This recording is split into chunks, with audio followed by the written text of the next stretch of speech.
Leilua no pamaya lunga,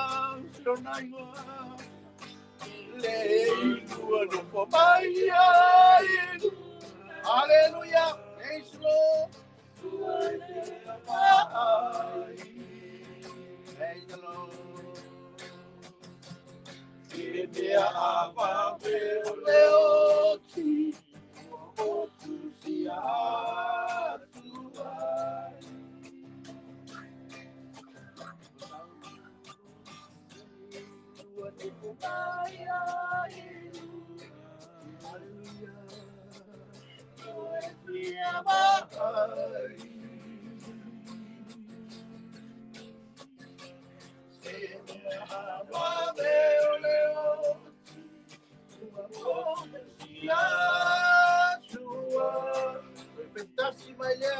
Hallelujah. My dad. Praise the Lord.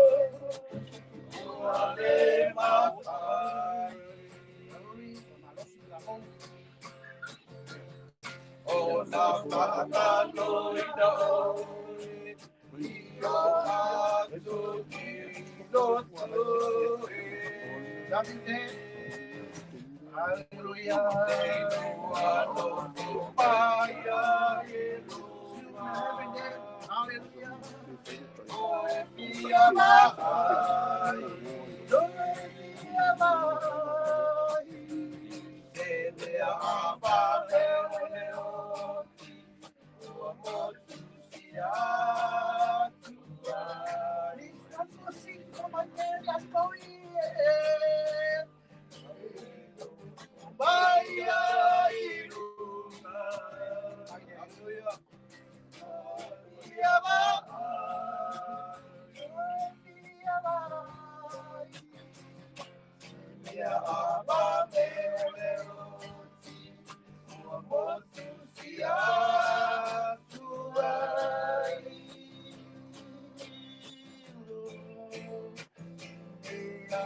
yeah. Mới sau đường nào thì xin nhiều đâu ít phải.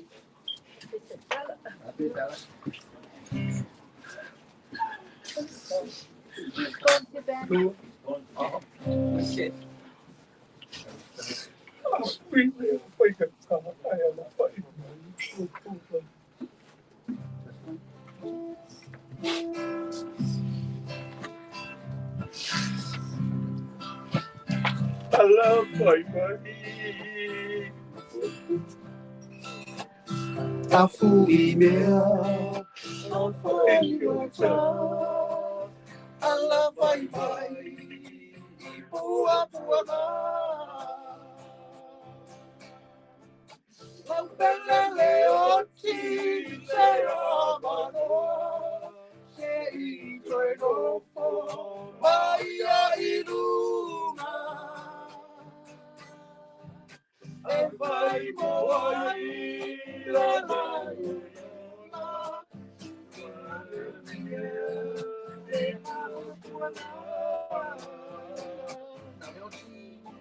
Le tau e velo i le manila, la tonke le la filo ai.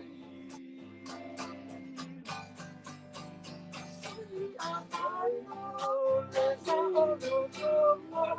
lo la le, o ke a o ya i le pana. Le puru pana le talovia, wana o Yesu, Emmanuel, au nei, mao Elena, tapa amavae, mapa atopa.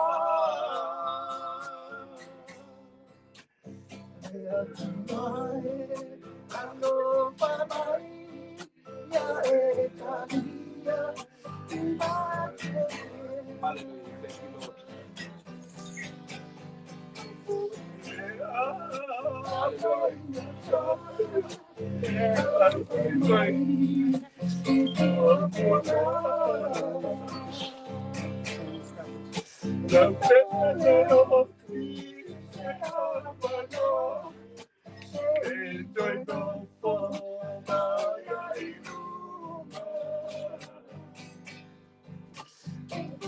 bye, ole de yola, e aturia, le amoe moe.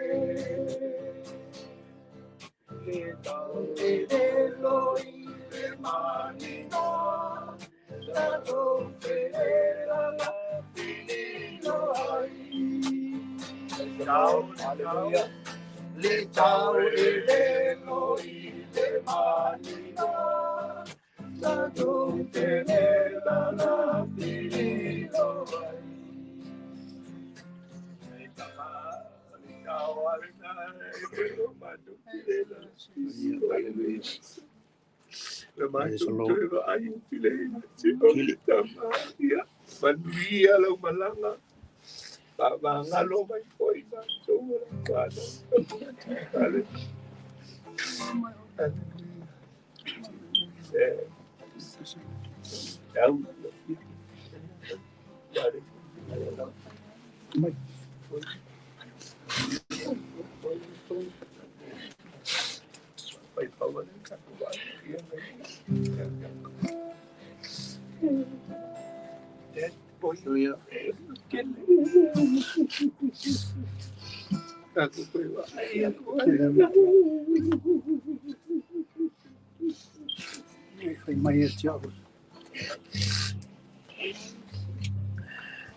Ya, supaya Panginoon dosa.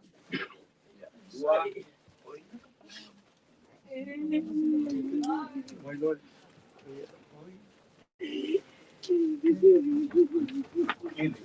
Oi. Ya lah.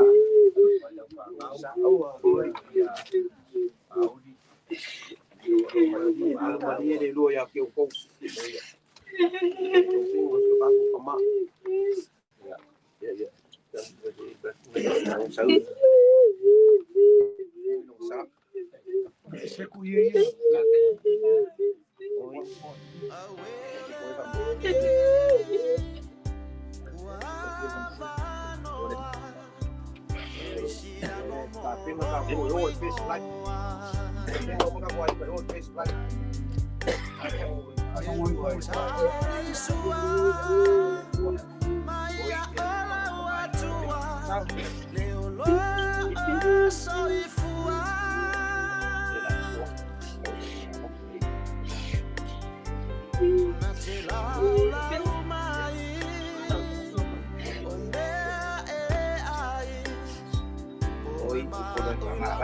Boleh mai kasih yang sih boleh mai ama. Ka boleh pai ba ai ko ai ya. Boleh tama ima. Boleh ko ai supaya saya amal ini supaya tali suamaya.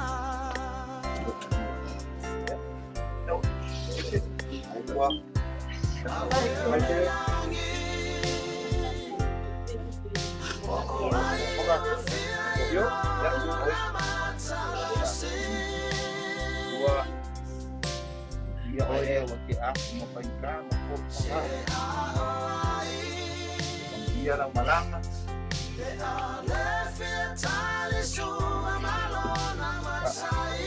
Ada bukan orang kau. Bisa, oh lalu. Lebih juga mau balik sekolah.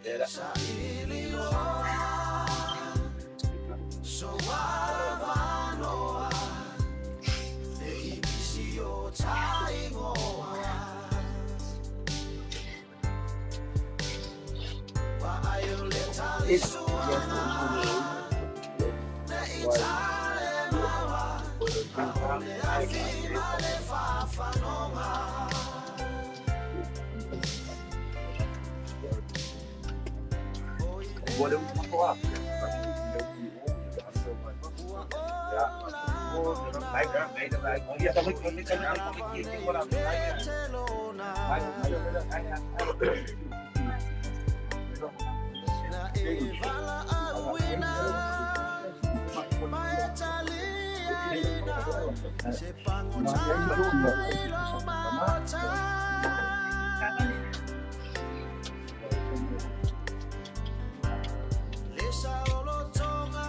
Ya, baik dua.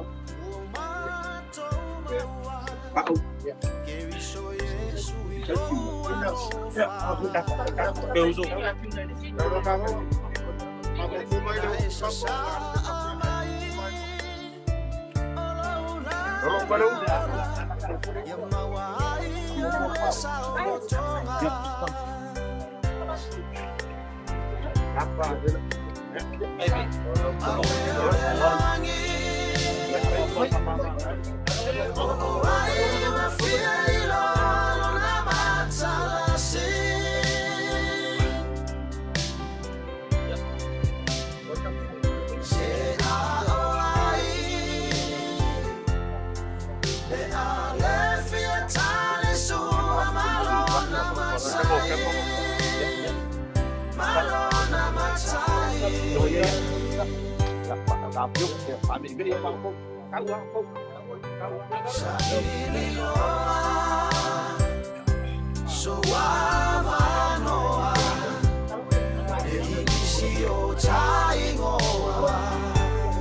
Far voice mai malosi e au nai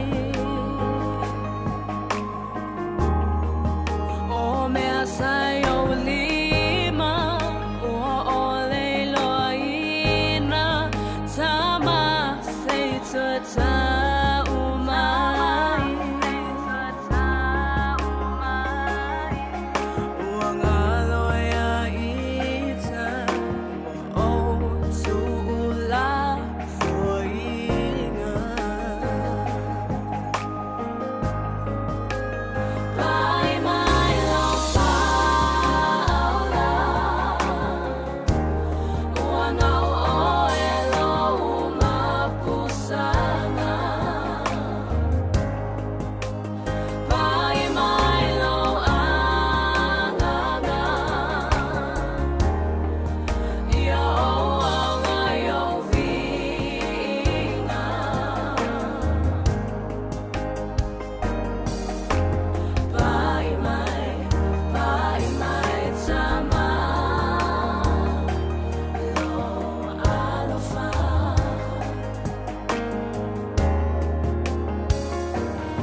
Pesolo mai maunga luluina mea uma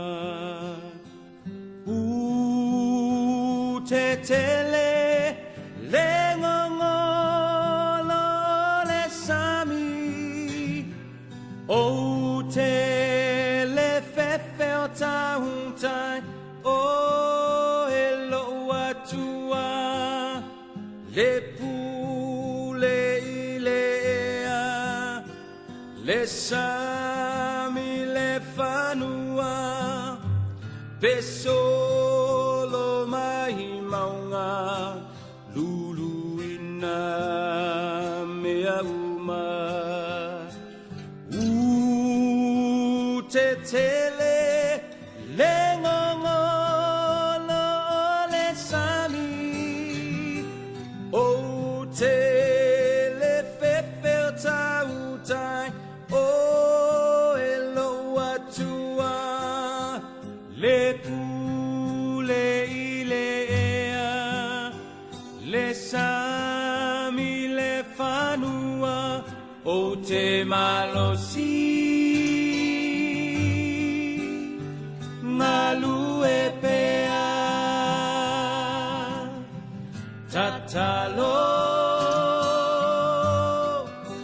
fina upea uama ulo ulo toia o elo atua olo umana o te mawhai ai mea uma pele funga mai le vine le mati le olive fa umatia le la fuma moe le fanua tu maulo ufia fia ia o ele mafai ona sui alo una ya oe o te malosi ngalue pea tatalo fina upea uama ulo ulo toia o elo atua olo umana o te mawhai ai mea uma olo soi fua oe e ufi ufi mai olo soi fua oe e ufi ufi mai olo soi fua oe e ufi ufi mai olo soi fua oe e ufi ufi mai o te malosi ngalue pea tatalo fina upea uama ulo ulo toia o elo atua olo umana o te mawhai ai mea uma olo umana o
to cry. A little far, so far.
Ia matatu tula'i whātasi mo le mori na mai o le sā o tātou tamā.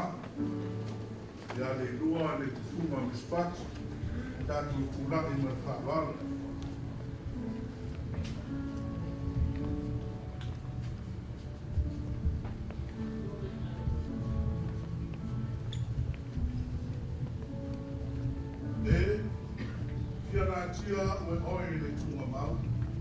Ma ye whalilo au se ia mawai atu lau to sa.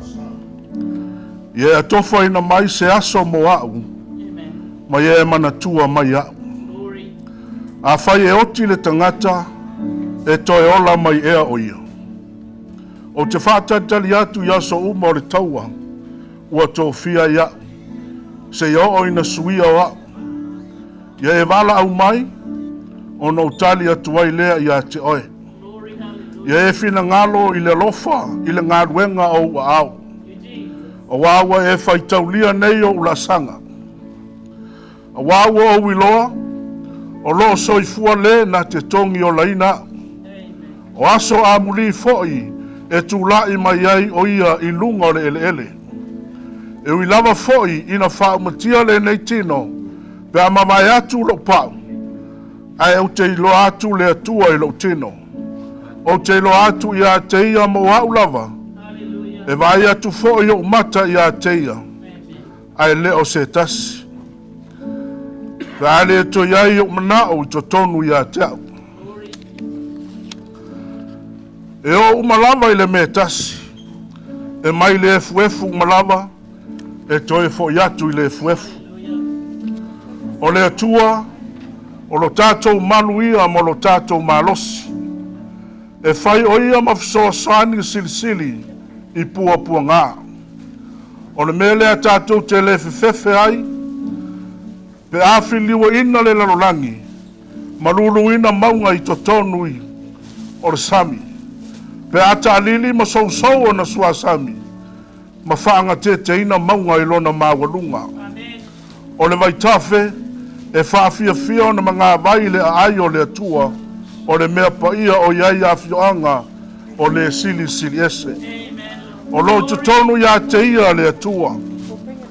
O le nofo le me lilo o iai le sili ese. E mau o ia i le paolo le ona le malosi umalawa. O te whaape atu ia Iova. O lo malu o ia ma lo uolo. O lo atua o te whaatua ia te ia. O wawa e pola i atu iana a ngelu ia te oe. E tausi ia te oe i o wala uma. Lātou te ave ia te oe o lātou lima nei tu ia lo vai se maa. Awa e te tū la fuai e whaamavau le ali ie Awai wi lava ina whaati ngā mai o ia, e toi alofa muti muti vale o ia. Awale atua tu vale o tau loto. I o tau wha atua tua i le atua. Ia wha atua tua mai fo i a tea. E tele me no nofo ai i le maota o lau tama. Ana le ai, po o whai atu i a te o tau. O te alu e sauni se me no nofo ai o tau. A whai fo i o te alu ma sauni se me no nofo ai o tau. O te toe sau. O te talia fo i o tau ia whatasi mau. Ina ia iai o tau le mea o te iai ia. A wawo o mauti noa, e le mawhaia le oti, po le ola, po angelu, po alii, po e malolosi, po mea i nei o na po. Po mea atali, po le mawalunga, po le loloto, po se tasi mea na whaia. E le mawhaia ia mea o na whaate se ina mai i tātou. I le alofa o le atua o ia ke riso Yesu, lo tātou wali. Ai pei o na tūsia, o mea le iwa aia e mata e le i whaalongo i talinga. E le io o fo i le loto stangata. O mea io wa saunia e le atua, mo e alo lofa i a te ia. Whaauta mai o te tauatu i a te o tau le mea lilo. E le momoe i tātou uma, ai li ua i tātou uma. E whafua se i lava o le emo le mata, pe ai lia le pū whauma, a wā e i lia lava. E toi tutu mai e uoti, ma le ola pea, e liua fo i la tau. A wā e tatau ana ofu le nei tino i wale i le tino ola pea. Ia ofu fo i le nei tino oti i le tino ola lava. Pea ofu fo i le nei tino i wale i le tino ola pea. Ona tau nuua i leo le upu ua tusia, ua whaamatia le oti le manu malo. Le otie, o whea o iai lau tui. Le tunga maue, o whea o iai lau manu malo. O le tui o le oti, o le angasala lea. O le malosi foi o le angasala. O le tula fono lea. Ai whaaftai i le atua, o le na te foi na mai le manu malo ia i tātou. Talu lo tātou li. O Yesu Keriso. Whawheloa i le anganga pa ia i sau taulanga pati. Put your hands together and welcome the Holy Spirit. Whawheloa i atu le anganga pa ia. Ma whawheloa i lo tātou ta maa wa i lumanei. Aleluia. La tātou sauni tātou te tāpua i le atua. Ia o tau vivi i atu i a ioa. Ia o tau vivi i atu i le atua i lona mamalu. Ia vivi i atu o tau i a te ia i le vani monimo. O ia i lona malosi. Ia o tau vivi i atu i a te ia ona o ana mea mamana. Vivi i atu i a te ia e tusa ma lona sili sili ese. Ia o tau vivi i atu i a te ia i le leo le pū. Vivi i atu i a te ia i le napeli a toa ma le kitara. Ia o tau vivi i atu i a te ia i le topa ma le siva. Vivi i atu i a te ia i le menima ma le whaili. Ia o tau vivi i atu i a te ia i le sume palo talili. Vivi i atu i a te ia i sume palo leo te tele. Ia vivi i atu i a ioa o mea uma e whai manava. Let everything that has breath praise the Lord. Au e soifua ma o manava ma o wola. O le ua maua le lao lao. E te vivi i ai i le atua. Tātou sauni, tātou te vivi i le atua ona o ana mea mamana. Whaaleo tele mea whaili. Whaaleo tele lau pati. E le tau fia lau alanga. Au e maua le soifua ma le ola. O mea uma e whai manava. E vivi i atu i le atua. La tātou sauni, saunia lau paipesi. Tātou wosi taulanga i le atua.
Glory, hallelujah, Jesus. Amen. Praise you, Lord. Hallelujah. Praise you, Lord. Glory, hallelujah, Jesus. Hallelujah. Glory, hallelujah. Hallelujah. Blessed be your name. Jehovah Rapha. Jehovah Nissi. Jehovah Praise you, Shalom. Lord. Jehovah. Amen. Jehovah, you are holy. Oh, hallelujah. Praise you, Lord. Praise God. Ole Thank you, Lord Jesus. tuinatu le sunga ile whawhengainga ia le au misipati mo le tātou tārsanga.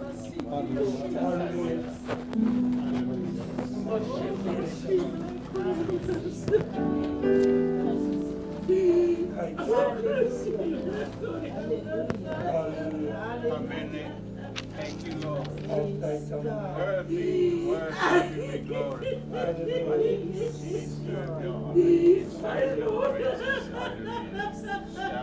O rara o whamanu atu i atu.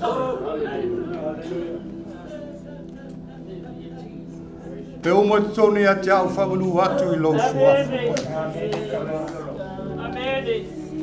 O rara whamanu atu i atu o ea o lawani ngalo se me tasi o me alo. Wa oi o le atua mai le wawau e o lava i le whawa. Le atua o le alofa tunu au malawa. Le na wina mai lo walo lo mātou whaolo Yesu Keriso. Na umina mai le ola atali, le mala malama. Mātou tu ina atu le whawhitai lau whio ma le loto whamaulalu. Ma le loto atoa, wa lo maliu wa whau matiai le malosi le oti, ma le toe tū mamanu. O te tala ina ai le malo le langi, mo i la tau mo e o tali tonu ma foi mai, le ola i ai mātou, ma ua le mawhai le oti po le ola, po mea inai o na po mea atali, una whātea se ina mai i mātou, i lau alofa o Yesu Keriso. Le tamao le alofa muti vale, ma le atua whamawhanawhana, ia e sila mai i lau alofa, tele mo lau alofa muti vale, iau au na whano noa, wa maua i lātou la wafio, lo lātou la fitanga, ma lo lātou malosi, o le visosoani sili, i taimi o pua ngā, o le iroa foi o la laufa Keriso, sairi i lawa lea i manatu iai, e foi mai a tei mātou le wha, to i laloina o le oti, i lona maliu, o te talaina whai te tō le ola e whau, i lona toe tū mai, o Yesu Keriso, lo mātou o li. Le atua o tu mai toi mawa atu i luma o fonga o tupulanga ma le tupulanga ma tau te whamanu atu ma wevi atu i lau suafa o no awa au na uma ua la tau tuua le ola nei i le whātua tua ma le bataa ui ati oe ai maise o lo mātou tamā nei le waveina atu i laua fio o mātou whawtai atu i ati a fio oe i lo walofa ia te ia yaso o molona sa fua le lalo lo ngei o no lo fina ngalo ia wala au ina ia o mātou whaftai atu o wawa whai uina nei mai ma wha nonoanga ina ia tuanai leoti ia te ia o ia mwhai o na urufale i le malo longa tu mau o tangata uma le atua silisili e se mātou te aio iatu na ua whai i mātou le whaonga o tangata paia e efsosoani mai na ia mātou tau whetuli ma leona sai le ala tanu o io mātou rumba ma ia vavai atu ia Yesu lena te taitaina mai ma le whātoa toina o mātou whātuatua ma whai ai o atu i aso lena i ola de malo o lou mamalu. Leo iai fo se toi oti, po se whanoa noa, po se au e. Le iai fo se toi tangi, Wā ua mawe atu mea mua. E ala ia Yesu Keristo lo mātou o li whaola. Iova, pi ia oelo mātou atua, whanenei nai pēa lo suafa tamā, whaftai tamā e whataunuina le nei tau ni upai. Whamanuia e lo nu, mai se ainga na lua, na malu sunga i aro whalupenga. Mātou moli mawina le nei tai au, pi ia oelo mātou atua, tau mōna mea le vi inga le whamanuma le whaftai. Pale oe le vi inga, te la e o vi inga, e te pulu i o vi inga Iova. Haleluia o sana e whanenei. Ma fio mai oe nganga paia. Whapena na mataino le nei sauninga. Whaufo i lau a tali o le urutulai, taitaino le nei sauninga. Whaufo i lau upu mai luna tumai, te i ole a lofi o nao tama. Ia lua tumale mana le upu, awale o se upu. Glory, hallelujah. La upu le toi foi fuatu ia toi. Ai whai le mea te whina ngalo iai. E manu ia fo le mea te awina toi. A mangalo ni o mātou se le toto e Jesu Keristo. Lo mātou o lima, lo mātou whaola. Amen. Amen. Amen.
Pati ato wa ao ya teia.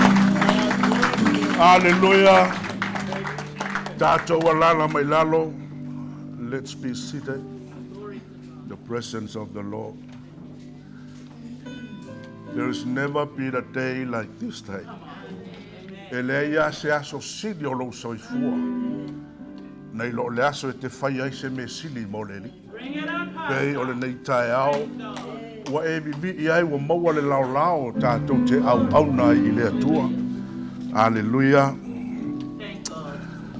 Pātai le sunga i le whawhengainga mo le tarsanga. A vea ue whai masui o le e kalesia e Manuelu. E whawhero i atu ma ofolo fatu le pa ia o ainga na lua. No whaasuafa i fia.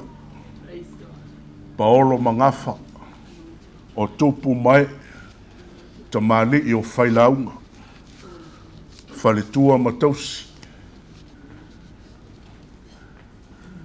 i o alo fo i mawhanau a inga e whasino i le whionga i a Leilua whawhelo e tfo i sunga i whawhengainga mo lātou whaletua sunga i whawhengainga mālolo mo lātou whaletua mālolo manu mālo. Mai se le mamalo Samoa i tapa au maainga. Whale polu o tō whinga. Ia o tātou mafuta i le nei tai au. O na toi sauninga o lo tātou tama ia Leilua Letufuga Misipati. Pa ia lava nai tama mo lātou ainga mo lātou tama. Usonga tu mua mapule i tu au malataua. Ainga li tai ma le waa au fonti. Sua ma le vai whanua fō mai tulangi. Sa ole masale au mua ma le launiu na saelua. Alon manua tele to o le whale ula. Pa ia o ao nao Samoa. Ua tau wha i eile ni aso. A le mea moni a ia e te maua lunga i le mea te soifua mai ai. Whawhelo i atu i a inga o wō mai masani o loo mai moa mai atunu i whafo. Wa le mwhai o na pa au mai whawhelo i atu. Whai au masui o le sauninga muli muli o le tātou ta mai a Leilua Letufuga Misipati. Whawhelo i atu i ate o tau. Whawhtai le mafuta mai ile nei tai au. Greetings and welcome to you all, those who have joined us in person and those who have joined us online. Due to the restriction of this pandemic. A special greeting and warm welcome to the family, the children and grandchildren and great-grandchildren of Leilua Letufuga Misipati. We have given our praise and worship to our God this morning, for he has been good despite the loss and sorrow we currently face. But the word of God says, the joy comes in the morning. This is a time where we listen to the testimonies about the life of the late Leilua Letufuga Misipati, a great man with a heart for the will of God.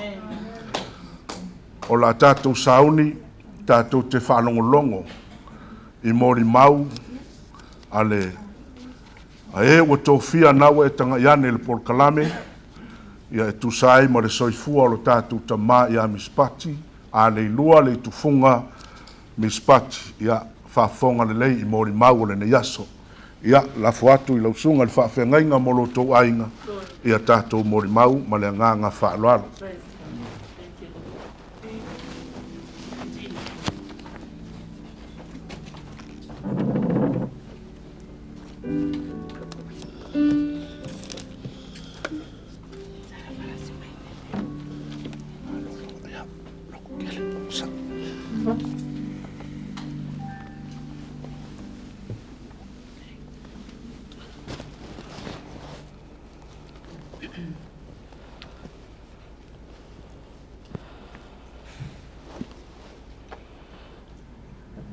Awa o mauti noa.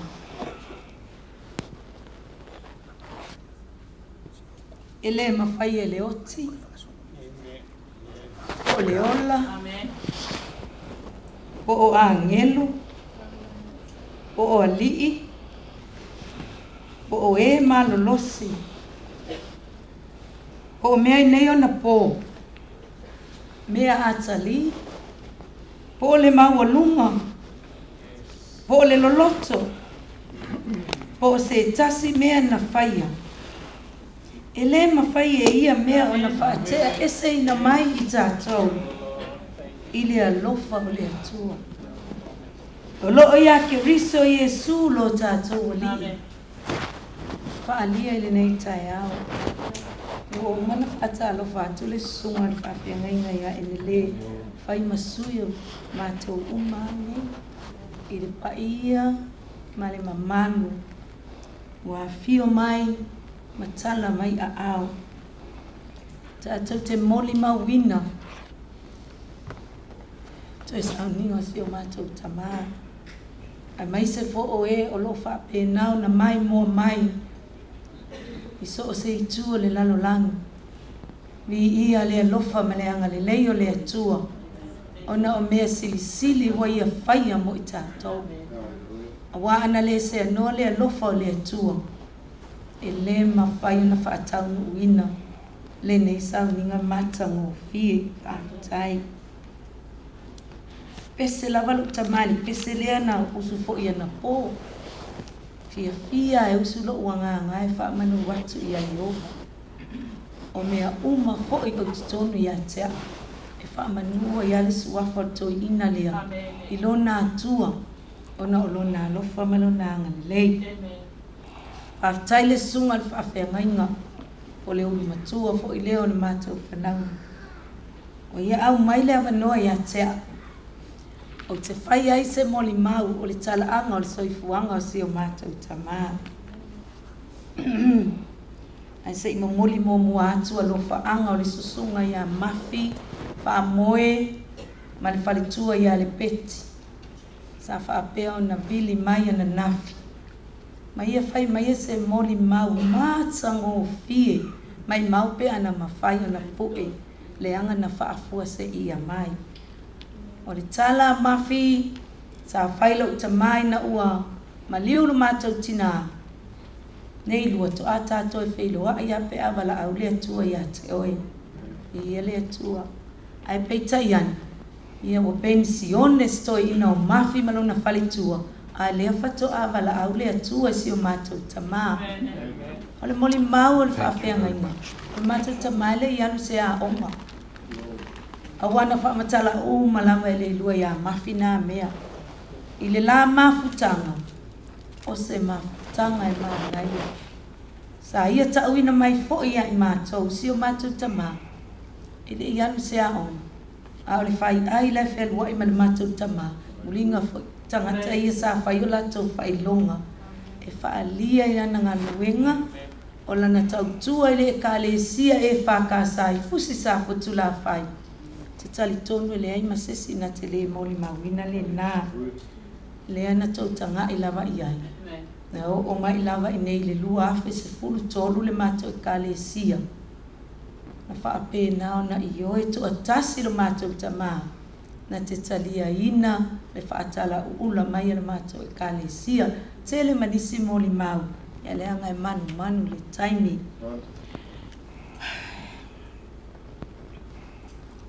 O Leilua. Sa soifua mai o ia le aso lua sefulu wha o au kuso. I le afe iwa se lau lua sefulu ma le iwa. O na mātua. O a lo o le saina. O pulotu o le alotu i la epa i sa palii. O mātua ia potua a ia si o mātou tamaya Leilua.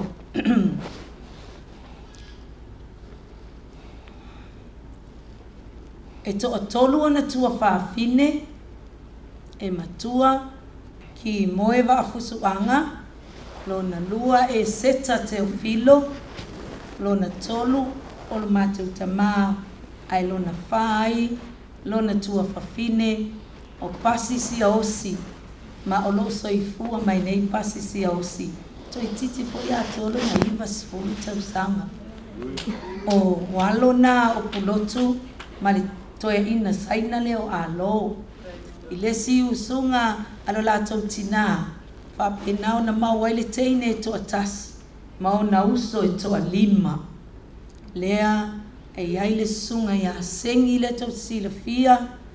O le patolo. O vaa. O tiu malu. Ia male uso lai titi leo. O si o mātou tamā.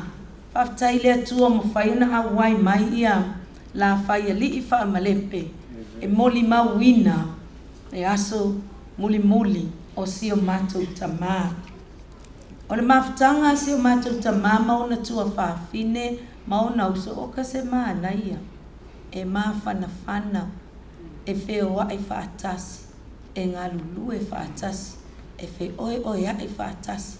I leo langa mativa. Sa a mata mai ai o tatou a ingai sa moa. E ia le tua. I le tala le tinau si o tamā le afe iwa se lau tolu se fulu. Sa whaapeo na tala whaanoa noa na toi whaafo i ai saina. Ina ua umanga luenga a sa moa o le mana o mia. Na toi whaafo i atu ai masi o mātou crampa. A le tala lo matua. O le awhaiva se lau tolu se fulu, a ua lima leo tau sanga o si o mātou tamā. O ia tau mai ai, i leo tau sanga i o Leilua. ua tui titi ato se lau tau sanga Leilua aea. Me le sau patevi ia ile atua. O le tala lo matua na mana o le to e ina e alu ma ame Misipati. E alu ma ia ai tu teine e no nofo ma le lo matua. Ai peita iani e le mawhai le lo na tuangane tu le epa sapali. O lea na toi tu ua yasi o mātou tamā. Se manu whapene ele se mātou aea. Ia le atua. Hallelujah. Whaawau le moli mau le soifua si o mātou tamā. I o na olo le savai lo lātou a inga i sapali. Lo matua malana whanau teine to tonu. Ma le tama e to tasi o si o mātou tamā lea.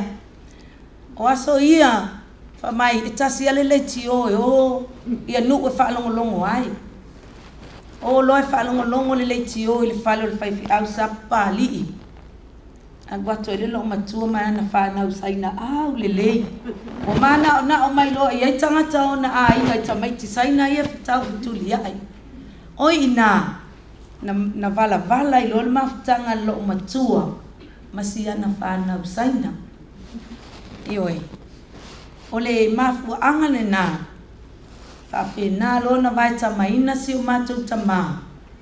E le tufunga whaapō i fusi sa futula whai.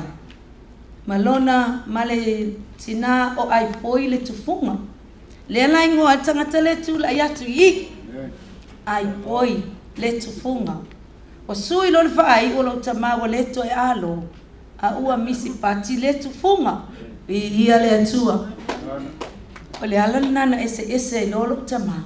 Maona tua whaafine. Ia o whaapena o na iei ainga wa mana na o atuai ma separator tua ialo tama maona tua whaafine. Ai whaafitai le atua. Na ia saunia le awala. O toe maa futa whaatasi e isi sau sanga o tua nai. Mo mātou wa ai ma moli mawina. O se mafutanga ese le matango fie. Se fai tala le ainga le tufunga ia le atua. Tala lo tama. E iwa ona tausanga. Ai alulo ile ainga le tufunga mai poi. O le toi ina le tufunga whaapo. E sere lo falo tama. O fea lu ele toi ina. E uulo na lima. E le no whanonga na pote le tangata na mori mau o le vao o le sami. A alu toi ina e whalma umanga. E aluma avele iwa tau sanga lea. A umana whai, whasoro whaua matua ba ai lava le toi ina ngā luenga lea. O mai alu sami, whaangota wa lua ta aleni alu tamā, o le whai maumanga, o le whaangota. Ai ino mua vai le tufunga whapo. Ma liu to ina. Sa tau si ase o ta malo matua leo te ingoa yo ai poi. O te ola ifo, na oba ai lo matua lea. O ka se lo matua asa wa. O se lo matua fo ai alofa. Ai o se lo matua na ia o hina lo tama. I leo langa, tau wivi. A leo langa na whaapena fo na teu e lo tama. Lo na tina lea. I ona nofo ai alo tama i ole a inga. E al watu lau tamā, e to o lua whanaua, to tolu, o le tufunga poto, o le tama, o sai sa vai i tau sili, o le teine, a fiu yeti, o le tama, whanau ia sa tau si to a whae le tufunga whapo, ma lo matua ai poi. Whainga tā, o le tala lau tamā, alu asto ina whalma umanga male wha male a onga, o te roa poto lo tamā. Na onga, na au lo tamai vai pōli. Tala lava lea na whai mai. Ai whai mai le whai whi au sa ai alo mato i kalesia e aso ia soti le ino to ina. Ka mai Misipati. O le a e alu lai lea onga o i tau sia lo matua lea. O matua lo matua. Nofo. Nofo e tau si lo matua. E siri atu manu ia te maua le lo matua lea. Nei lo manu ia te alu lea onga. Ai alu le sia li i lea o lo na o fiu yeti. Alu yeti a onga e nofo e ustai. Na nofo le matou tamā. E tau si le ua manu ia Mai le tu la fono e lima. Ia e ava I lo tama ma lo tina. E fa leva ina ai o waso. I le nuu le afo ina mai. Le tatou tua e tele I o tala lo tama. Ai manu timing. Ole si tala e whanonoi lo loto me o aso ia. Malon fai sua vai tofu le pito tau ato. Alu ki liva me ai matangata lai oi. Tua sivi, tangata mawalulunga le malo. O whanga ino nofo I tangata. Ale tala whaanonoa. E mo e atu mana nawe. Ngai tongi anu na ulo tangata foa. Lalo le maunga le fonga boa. Foa sao le toto. Tu lalo le avenga anu le ainga le next door suni. Salo si la fia nis. Ai ele uru lea, uma tu salto e amo le amonga. Tau tua matavela. Ia le atua. Tau tua matavela. Oka. Ia, na tu sira fia. Ele ia lo tamai se a onga. Ai ole tamau a inga male tamai. Mai le atua. Tele ai ta leni le matu tamau. Ole alofa. Male fa maoni. Ia. Wala vana tala le ainga le tufunga. Awal meu te whaanono le ainga le tufunu. Oka se polonga lo tamali, whainga le ainga. Whanua, sami. Aito teilo. Ile alo lo whale ainga lo tama. Mo ila sila fia le atua. E maliwa sengi o ita le ainga le aisea. Au sina matai fo se tasi se I ave tali. Ele tautua lo tama.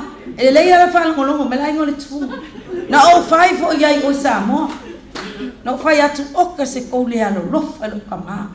Uma le olo lo kamar ko wainga. Ao singa makai. Ai to te loa. Ele ke ale lu ele masitala lo tama awa ule te ita. Le anga ule te ngoa le ngoa lo matua la ainga lea. Le lopo ai po ile fa mai ata ke fai la wainga la. Oka se koule anga. Ai to te lolo tama. E ai masekala. Fa ku te. Kinga inga ko longa nga ainga. Fa mai. Koi pea.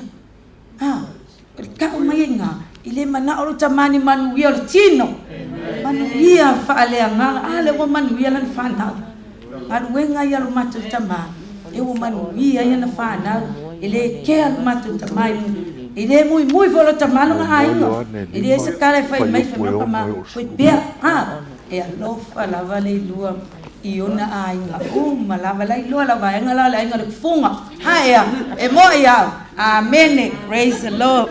Ia, o mātou, nai tau sila fia e toa fitu mātou. Toa ono, toa ngane o sunga whawhenga ia le umar whaitua atu loto. Sunga atu ila epa, whaitua e me loma, ia o au lea, male so tei, pauli.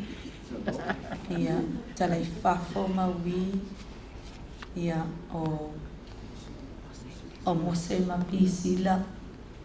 O nata mafeme me ai mata ia wangalu sua ko ia marita masa mata male altu malana masiofo ya epi hallelujah praise the Lord hallelujah ia eto alwas fulu viva ia grandchildren Leilua eto alwas fulu fitu ana great grandchildren aito alwana great wafatu ku anga Leilua ia le tua ka se pa mani hallelujah praise the Lord hallelujah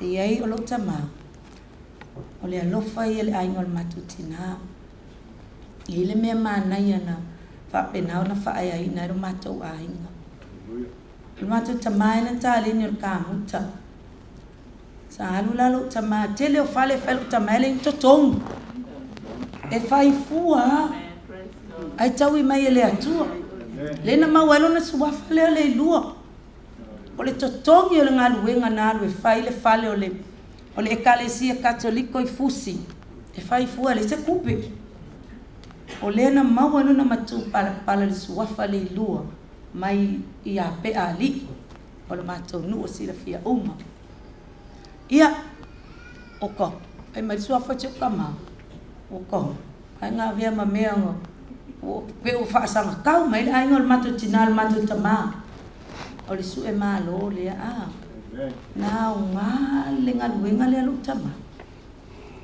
ua ea ua faailoa ai ma ua o le mea lilo lea se laaiga o le matou tinana e o le suafa lea ana lē faasuafaina e leilua malo o lo matou tamā i le suafa lea e leiloa ai e pule a makou leilua ala e kagu i lalo tasi nasa in malo o le matou tamā e pele ia te i le aiga o le matou tinā io valaau mai lo le aualii lae o vui palota ma lau o mai se fai me lea e o lea ua faasagakau mai ai tutilo atu lo le matou aiga ia le atua na matou malo i le faamasino ua ta'u mai ai o le matou lava lea mea totino e pule ai a matou tasi nasa i le malo le matou tamā ea te aleluia iai o kani lelelei na faia lo matou tamā o leilua o se tangata e loto alofa o se tamā e o kelolo makua le makomu e no nofo around le fatoaga se o tamā ka kule au fai ua kuku kama e pei ona molimau se tasi lau whanau e al to'aga ia fai fa'ausi tuli se o whanau e whaatau to te loa ngawa ako kama ki o koe kawhapuli mai e fia tangata o ka le fai kuka le lei se matou tamā poko e fai le ai se mea le loa le matou tamā fai le pia sua tufa atu tufa umai to'ina malo matua e koe sau le kala Misipati, ko iai masisi mea e whapea ko la waku mai whawhea mako. E ia, ali tangata e a whainga ngā lue ma e a lofa, wha soa atu, tele ana tāleni. E peina maa uana po se tasi o alo le matou ainga. E makamali leilang ka muka. Me fo le manui ona lima. Ke lo isi pale sama isi mea luka mai whiring kokong. E ima se me ale o tutongi mai le atua. Ia le atua. Ai pau ana o le tala e whaanoa noa. E ia masisi o la awaligi e lo ka muka. E loa ai le loa kele. E li lo tala sai loa. Ia i wang halo mo for Thailand. Ia le atua. Praise the Lord. Glory be to God. I wa lava tala e lo se whaisi tala i titel maa mawhtanga malok tamā. Praise the Lord. Lea whaif se lau iwa lima. Na mai e loto ina. Ma fua anga na laina o mai New Zealand. Ma no nofo, wili me loia le au. Au wani sau sisi o tō, e tongi mas pase se o le iluam pēmita. E watu le lei New Zealand telefon mai. Ma fua anga na o mai le iluam pēmita New Zealand. O te iloa, e le lei ine, telefon mai, tele amanoa. Ai na o ngā, le o mai ine, pa pēnā. O na mau tonga fiti al tala whaanonoa, na o mai o leilua. Ia a o mua ai malanga i si o matou tina. Ai le ko ahal.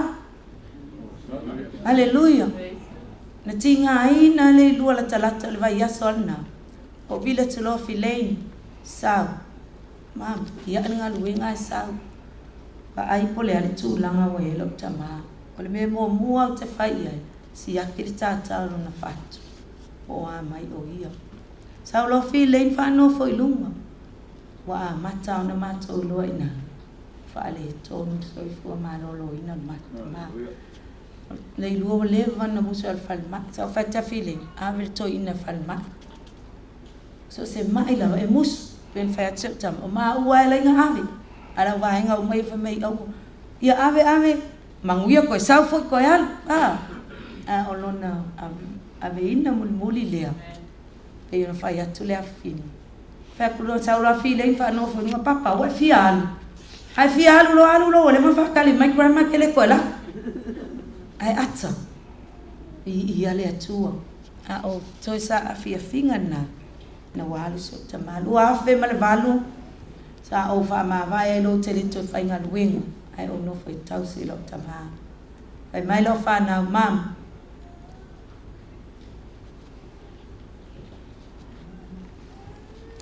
No foi tau silo tama. Me sili le wa mawale mano tele tau silo tina.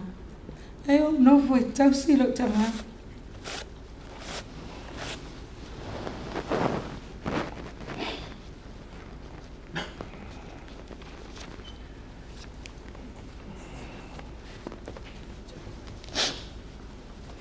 Oi na. Oh no foi lo. Ma me fai sau le tai au, whai lona la e, whai manon pulau kau poele sa wai tu e i. Fia whai mao, ka o mai lea vai fea fa mai kao ka ke fea e fa mai o le vai lai fea fa ai so nga vai e ngi kupe fa mai e ke fa ka le ye o kupe ai o te mena o ina ia e ola ma e malolo ina le a wala fa na i ele tu o ia la vale ale na mao o le vai ka o mai I ma ke o ai fa tau ai lo tama o le vai muli na mao o le he po life ia e tolu e pe fa tau sanga mao sunga ya taito ma filo I au e inu fua la le lua ina e tutongi na le vai au e inu fua le lua I pa tai fo le sunga ya taito ma filo I au ai fa fonga ma le alo fai ale lua a sau le fai fe au na e kokongi le vai ale lua ko sa wal fari tua fila golo to mele tu pele ya le lua e ta mai na o ka se lo famia se batu tama e pele la vale e kale sia Emmanuel man kau ya le lua o le lua sta mai fai taulama la si la fia ma to nu o fus on ma to kale sia na lo se fulwa ia e fai o le lua te mile sa le ini lo tur covid ia ia e fa puto se fulwa e le lua mai ala so sale ila to le lua le lotu moni ma fa ma ni tala lo fai tua ele pepelo le nga wa o te tu le financial mato kalesia vi ele tu tali e fa puto va pe o se fulu fia so sale talu no tato le ni tato lockdown e fa puto se fulu wa ele lua te ia o lava ile so sale o amatai o te tanga wa te fai tawasa e a to le ia se fulu wa ele lua e ma se me mis e ola fai taulanga mai pelele akale sia manukau isi o matu tama e ta uma ta maiti o le kale sia manukau le lua papa e o fo I wo anai matu fa na matu fa e ta uma le ko se ko kelo fa o le lua o se papa e fa ngat ngata le maftanga masiko tama ai fa tai le tuo a mai le avano aftai foi le tua to titi amo mo ya le lu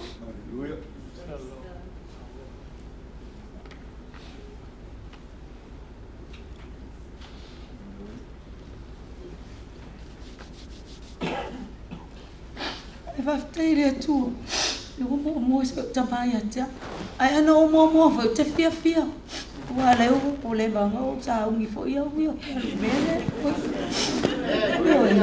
ele pepelo kala le ko kiki mo se kama o sa la ia le aso fato te man fan mai o ke ko felo ke wa e kinga ino te me silia lo ko sa o ke mo fo yo ata ale al fina ngalo le tu e te o te tu yo ata lo was fan out to pa wale umalo Kiki alu elu tamalo was fanau fa ten awa ke alu kene manga o ke fa ngo ko fa ngo fo lo was fanga fa kali se mai mo se ma mai fa ngo fo lunga fa ko le ke ngo fo fa mai ka ele hanga kili ai se a o lo ke fia ngo fo ala wa le vanga ngo fo an ge fa mai fa ngo fo I ele tua au mato no ia ina wa mato na fai fo na malos e ai masitana ai fe tinga per fai mai viva mai e oi fi ai e oi umma leilo na soifua ki leva ai a koe e a fo ngi so ma fo linga e oi e ka o so se mea e kali ai le ai ya so ngaka walo fa ke a vili le au mai le ai o lava oi o wale pele lo kama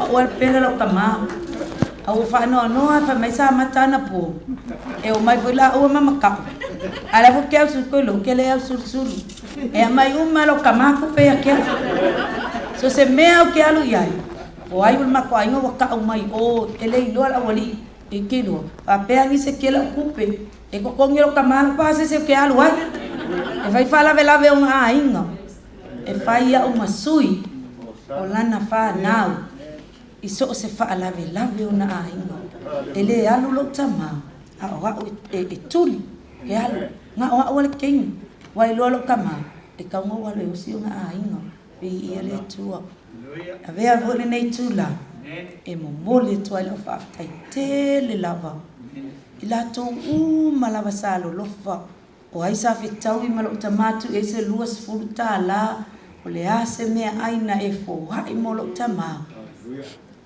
fa fitai to wanga le se tama fa tai vol fa to atasanga so se ma ia lo tama ele ma fa yang le la sanga yas a vakular kupele avia le lu a kula kang wa ala tasanga ele se la se kupe va lua se la ko se la le ko ai lor ma ko ai no ai le ka o ya e tu mai la tanga i ale tu mato kalesia fa tato wanga le ya te la foi se le o mato tama o i foi se si sa le fi se no fina ngalo dia te ya fa mangalo mai le tu na me ya o te lo pa te le la vai o mato ai no tau ma mai ya alo tele mo o to fa tai ngal wenga le sa to fai mal mato tama fa tai sunga fa fe ngainga mo la to talo mo se mato tama mes fo le asia si mai si o mato tama fa manu ye tele la vale tu e to sa ninga sai me to e ata apel filieri e le anga le yo le tu ia o la vai ia kala ku miskala se fa se sia so e suafa man malo yesu keriso amen amen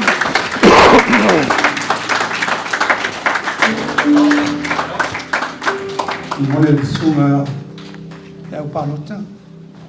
Praise God. Praise God. Hallelujah.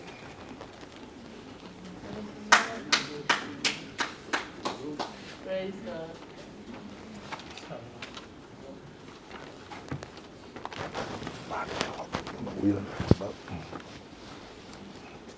Sana. Whafono pi, e nana whaftai, whawhelo inga leo o umona, Sana. tui nātu sunga i whawhengai. Hallelujah. Ia, le lei ale moto al pāu ai loa. O au ole au pālota, e tō tolu i matai on mato ainga, e sunga ia le au leo o whaife au, e au tafa, ia ma le au kawini, ia le au mute i nei umalawa i New Zealand. E mo moli le nganga whawhitai tele, i leo whenga ruenga le tua, sunga i whawhiangainga, ia whawhia whainu whawhiro i atu le pai o ainga, ainga na lua, o mai masani, o ise whaio i ka le sia, tu sa malai, tō langolango sua, ia ma le su mai ma tala mai au. Whai na mamalu le tapu inga, ma le tau maa vaenga i le tātou tumai a Leilua. A wau Leilua se isi tala. E toe whamatala i tumai a Leilua. Wau leo o uma na au ili una o mātue el whanau. O fōlinga fo ia, o le fo i no whalong mai ia al whasmele no mana au tisa o lavana te mori mawai. A leo whamatala atu i ai boi. Ia winga lai le tauelana umise mori mau. O le upu al tuspa ia. Amu ia le au auna. Ua maua mai alona matai, o lo whapeon whai. A le mua ngana whapeotania. Actions speak louder than words. Amen. E tau le whamatala ina fo i la le tamā lea. Ai, e lava ala ua ai. Malau mori mau, i ana ngā nuenga. E whamatala ina ai le tamā. O le tamā fo i lea. E le i whatoa whaola ina wasau New Zealand. O le toi ina lawana sau i Samoa, mauta tonu fo i olona soifua na tuktupu ai. Ua umona whatala le ina le li. Ai, o le tau mawa wau po le ase me whai e se tala e winga le tama. Ala mata atula i le vaenga lea, ia na mo le maua i poi. I le suafa o nei ainga. A le suafa lea Leilua. Ia o ana ngā ruenga nā pe ana o whai atu le whai mai le upu. E leo tele atu ngā ruenga. O le ngā ruenga le ka le sia le sa whatino ma whai el tama. Ia le whape asto ina ia ai ua wha pele na ia e to ina o Leilua kose. I le mai o suafa Leilua. Ia e Leilua e to ina. O le suafa leo suafa o mato ai. Ai o ana ngā ruenga. Ia o le telefoi o le mato ai ngā sa lilo e o le mato ai ngā e le suafa. Ia wa vea pe ana mo le mau atu e poi. Wa vea nei tama. Ma wala e toi la langa e le suafa o le mato ai. Ia ka pe nao na vea o ia o le whai awa. Ia ale ngā ruenga le tangata whatino. E ui o le tulonga le tawina o tama o le whai awa. Awa langa ina ia le tele o toi lalo. Mea na mai vai e le atulanga o le mato wainga. O le sotanga o auma toi ina ma malan whana. O le tua fine lai titi alo tama lea sa mafuta ma le toi ina leo Leilua. E ia a uso lea ma le tua fine. Ia o ana ngā ruenga le leia sa whai tono mato wainga. Le peo na talaulau o ia o le kāmuta. O ia o le whai whātoanga. O ia o le whai whaiwa. O ia foi o le fōma. E fia le to ina e tala noa i ana ngā ruenga le lei. E mai se lava le taimi lea ua matua. So se taimi a matatala noa. E le tate fiu foi i whānonga. Tala noa mai, wha solo mai puro kalame toi. O lea fale, ma lea fale na ia whai. O ia mea, ma ia mea. Ia, amu ia Leilua ia ia na tala e fia ai. Mai, o ia mea uma e wha so fia pia le tua. Ina ia tupu ai pia le vi inga i le tua i lona loto. Ana ngā ruenga. O le tua fine loro toma e le mwhaina whaangalo in foi mato o nei na o le mato ai au le io o mai ai ia Leilua ma le tua fine loro toma ma la waenga o malea au mato ma lo toma au matua na mato o lai o na mai lo le lo toma o na mato o lo la ia le sa ini tong fitinga ma liu atu e alo toma la inga lo tina. O na vele ma mea o mato o la i fwai lava i nā i palau. Ia o le ainga e masana whaima le ein tangata. Alua lua ia o ia tangata sa mnofu ai o tu fua le ainga. Ia al teimi la na o mai ai Leilua e tono la ainga ma to fine leo lo toma. Na whai ai la si umi o tei. O tangata le ainga. Ia ma wa mata koi nā tina. Ia a whai ala o sawi pia. Whai e lo ai. E le tu una foi a o e le to fine le lo toma. Ia ma o mai a matoina leo Leilua. Mato mafuta ai. Ia ila taimi pe o le whale o vale lia. Ia asiasi mai e Leilua pe mita si ma. Ai le yoso le wha. Ia na mato no nofo. Uma loa le o le wha tali taimi e o appointment at wharma. Ato ave lo le sto ina i matotua. Ta oto e matotua. Salu pe tasi pe luan mai asu. E yoso la le wha. O lai ta oto le luat wharma. Al mena tupu ilo whan. O palasi mai lava le la au tele asa atu itu. Wha lava i runga le whan. Ia o sau lava le tau o runga le whale ma folo le. o whalongo i Leilua, ai wa lewa na fia alu tua stoi, ano walau taltan no atu whan mai, ia pe mita, ia alai whalongo atoi na olo whale ua leanga i lea wha. Na manatula, te amai tua Leilua, ia salope la o i vai moso, ia e setai, ona leo whale tonu whale no whai, ai le ai. E le manao ia Leilua e ave ia i vai moso i no te. Na manao Leilua e sa ue nofo e lo whale le umafolofola tau runga. Ai sea, na manao le tamae fiso soani. Ao o te le lopo lan me la whale lea. Ai na ti ngāni mai o toina. Ai mai o ieni lau papa, mwese lau papa. Whātū lau papa le mea lai so o le vivi. Ia e vai o le mai toina e le mwhaina nofo. E manao e lifi lunga le tau lunga.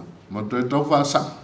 Ai se i whaaflou le vai o tali vai. O ia fo inga luenga le o tangata e ieilo na loto. E te le fo ilo na fatu. O tangata e le fia to ilang. O tangata fi nau. Ia manu malo. Ia pea o le taunu unga mo le mau i o tō whaafonga mai ai. E tingana pe le ialu se aonga. A tele o tā leni e toi. Ia sau foi whaasoa mai taloi nei. Whamatala mai ana mai. E o mai teimi nei e lau te whai a isi vai a toina. A whanonga o tulo foi wa. Taulo ngona foi vai tino o foi whai vai ana o mai toina. E ila ale si vai sa tele na whai lava e tangata. Ai fiu e siri tangata. O le ale whainga o vai. A ese lea o ngā foi o le vai lea. O te leta ua atua i lunga i le vai. Ai fia mana o le vai na e sau le siri mai pe a aru Leilua. Ai ua latu i le si aso la wale vai le fo maa i le wha le tonu lea. Ai fe mei Leilua, le ila o vai. Le i le whangu le tutoi. Ia, le ila o sau trai ama mai. Ia pe tuli mai foi masisi lo whala. Ia sa o le Leilua. O te le i alu e le fo maa. Na fo a uele whangu mai lea Leilua. O na whaasino mai loa lea Leilua ia tea. Le formula o le vai. O vea tia i poi. Se tusi mai le mere whamatala toi. Ia le vai lau au poto e whele vai. Ia. O ia ngā luenga uma e whaasoa toina. E le stangatu foi le mana e ta ofi se mea o ia maua. Ia e pēr tō whaafonga mai. Ia o au mai umalama mea. E se foi le whaamanianga a le tua e mau mai ilona soifua mareola. Ia o nai mori mau ia e whamatala i nai. Ia se vaenga e le io fo iai se mori mau. Ia e tutusa uma mori mau lia e tau longolongo atu. O ia se ta maa lofa. Wha loto tele le tua fine o si o tama. E iei temi e kau le marua. E foi ma whakanga marikuinga i aso lalo ke lai kiki. E anga le tuanga whamatua. A wai whaimo walu fo i o tu ua i oi fusi. Ia ai whaalongo mai lanto fine ro to mau tau. Wa tau malo mai le leo toi. Ika lolo mtua. Ia vai a koe leo koe sui toina. Ia o nai manatu na e tau fono whapi. Ia e whai maoso o whai ngā malanga. A tātou ia le whanap. Ia ma watu whai sa uleo lea e. Wha ma whanwhana mo tōru whanap. O me whai nei o mōri mau i maliu. E alu i maliu. Ia e tupu e whai whale tō. Ona e nofo whai lesi ma mai tau ma whao ngā. Ai Leilua. O le ngangana ese a tangata. Ala foi mo mo sao se le isi le mafutanga la mama le tangata e awone ti ngai fosis. Ia wane I whaonga ina ia mo le mau, le ofa peresi, o le ofa I mai lea o le pele ia, o le mai lea o ia princese, o wai ia, ai whawhela whana.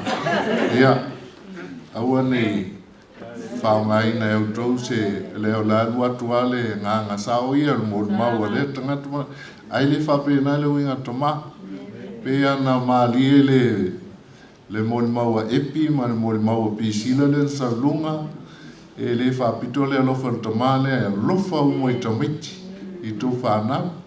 Ia, e aua tātou te maitawina ni mea e whale tonu. Le I alu tamale, pe al tala le no whai atu ia tanu wasa e pōr whai ngā lotu.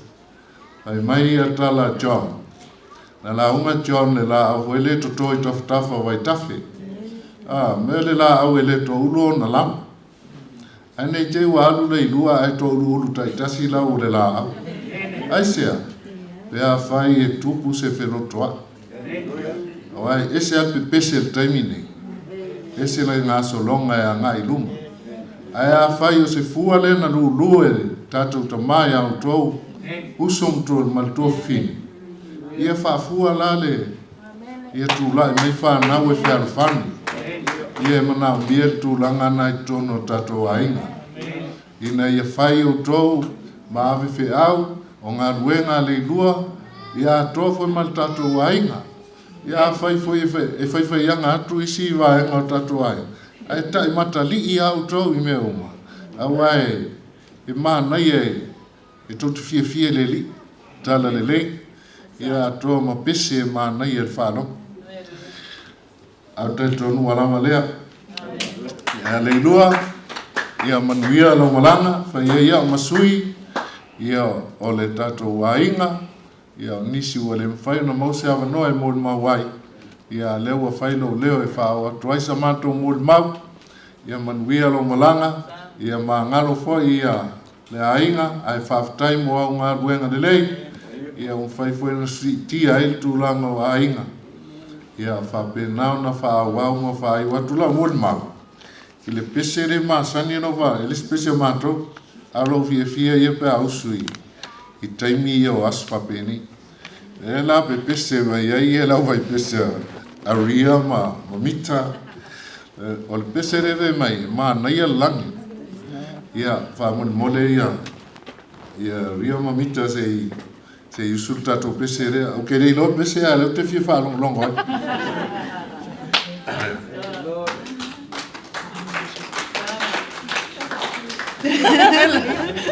Don't you want me, Uncle?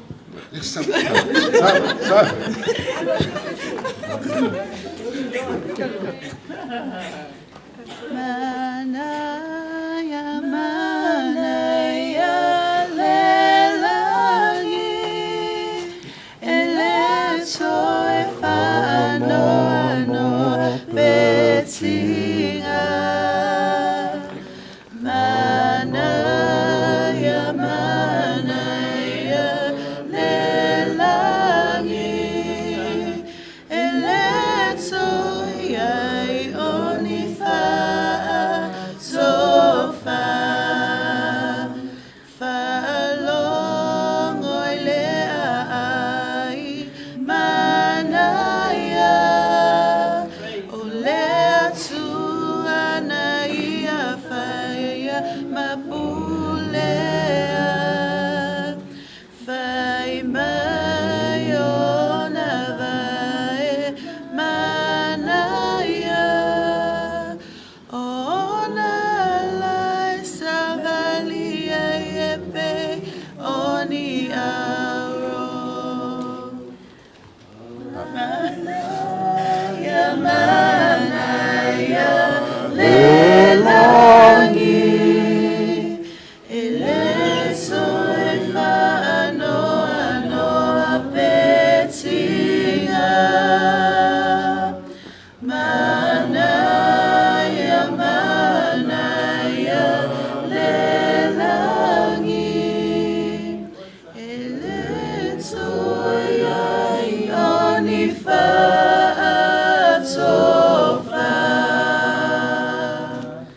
Ia, whawhai, whanau, ia, awala nei, Wani tu e whāno no se si le langi e mā nai e langi. Wa o Yesu Kiriso.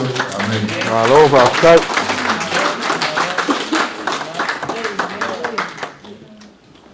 Alo sungani. Tau hao ia. Alo ta. Me se kore no whahare. E o whamalu lua tu lau sungani te tai. O no lau iai nisi. Whapopunga la hiti tia o whaatau no mai. Te whamalu lua tu e lau sungani. Vai. Lea lea. A lea sa mo mau.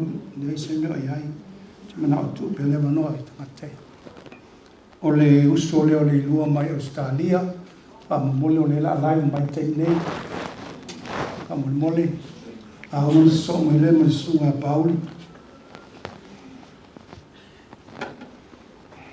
Whaatei atu mo le amanoa o mau le nitu la. O te moa i whaatano whaatu, ialo e whaasino i a Leilua, ma o nātou aima. Ai maise o nātou whānau o nātou whānau. Whawhitai, mā lori soifua, mā lo fo i le nani mamā.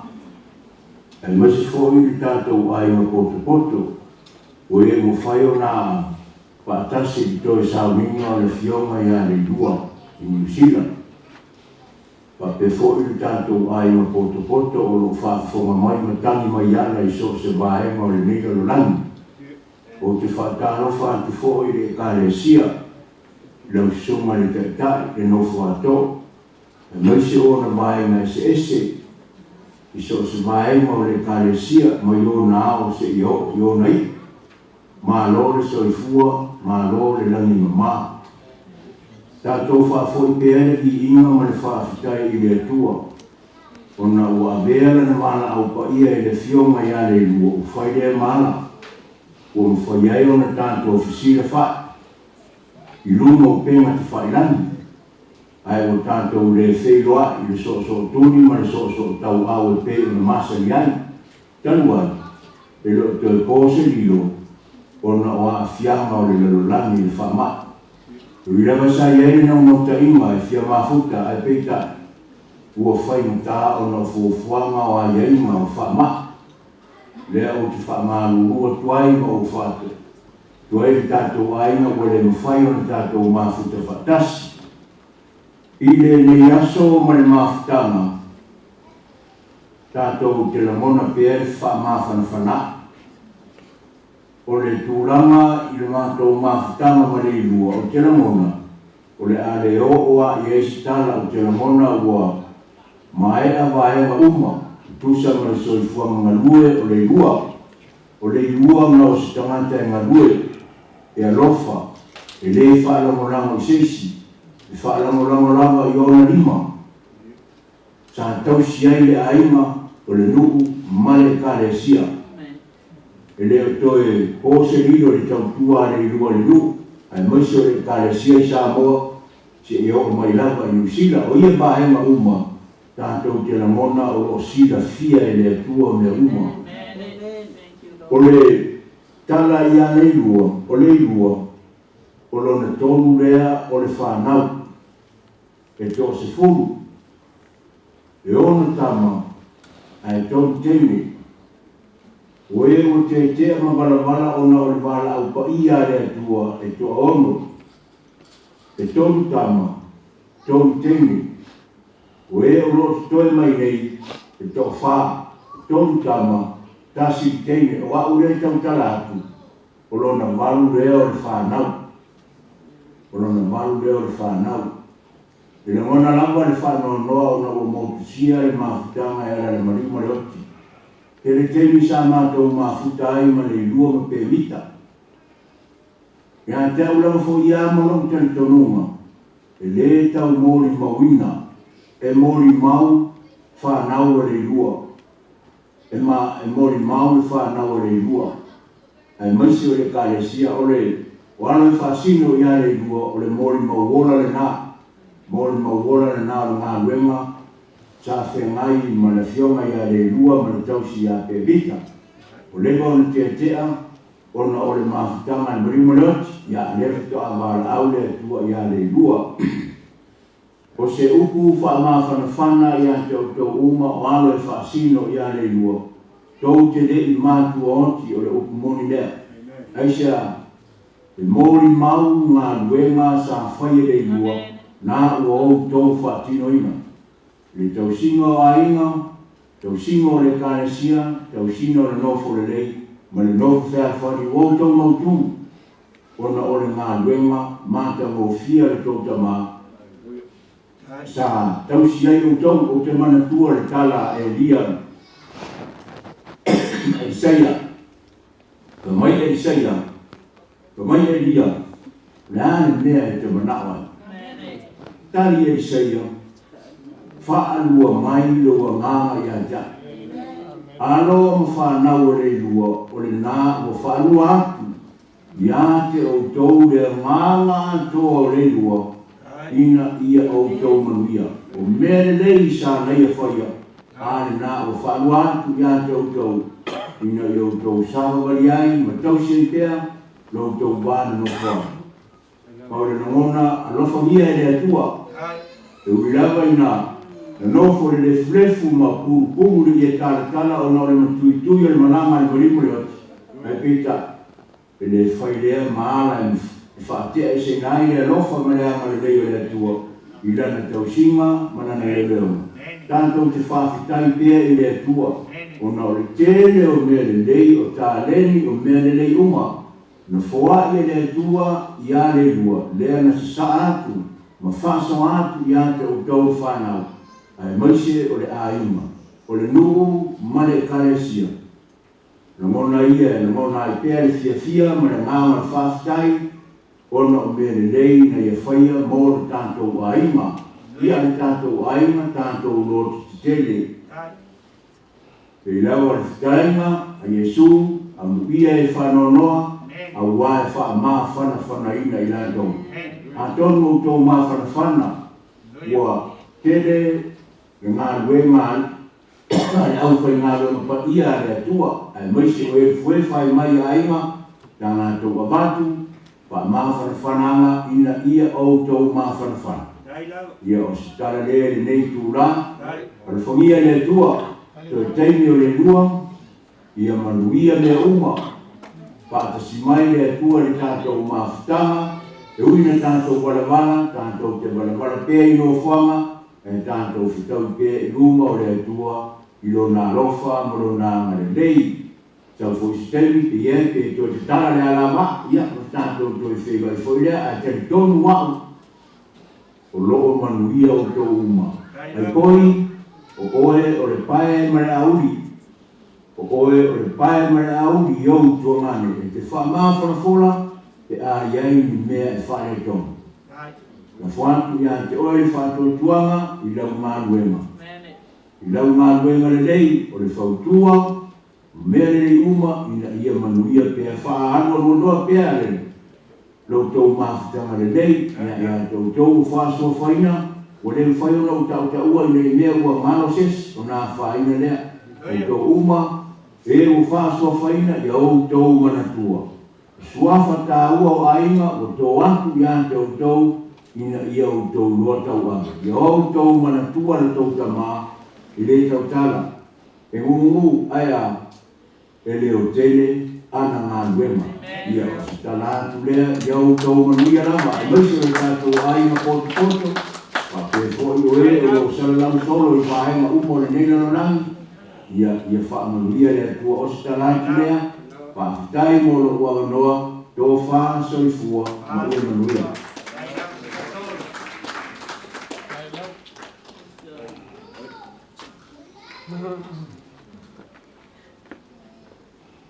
Ia, whaakai atu I le. Sunga taitai tusa malo au no. Mohono whatalo whatu le pa ia male malu o le.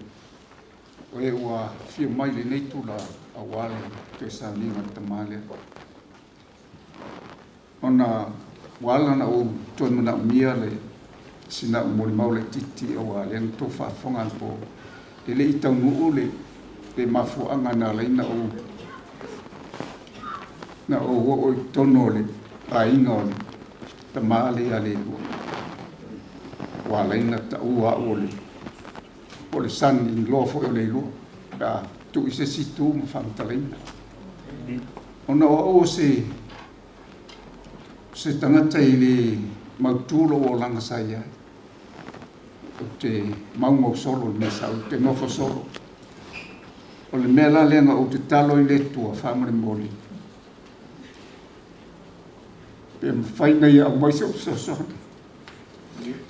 se mawhai o na whatong tonu mai a te au mawhautua se mea te whai ale na mai e le tua le alo leo Leilua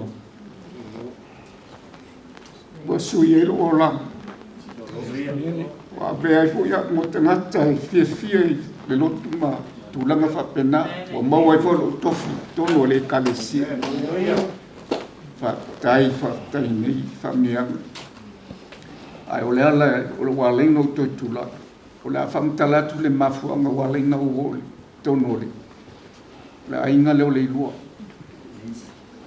o la sosoani le na o wala au le tua i sosum ale na o mai le tua i sosoani o sui e o lang o manui ai fo ale mena iai e tu fa fenga i le tua me uma na mana mi ai poisa sosoani awale na tau ma fai ia mea no fo mau na ia no fo sa o to tono le no ne manisi o fana family at foi pe a ia se o poi pa o pa pa la fa ina vele ma lewe e pa le tono ai ma mai tai ai poi tau pe te o tulia pe ma la mo o la so ni la le wal memoria o ma tu pesto ino Leilua toni ia loia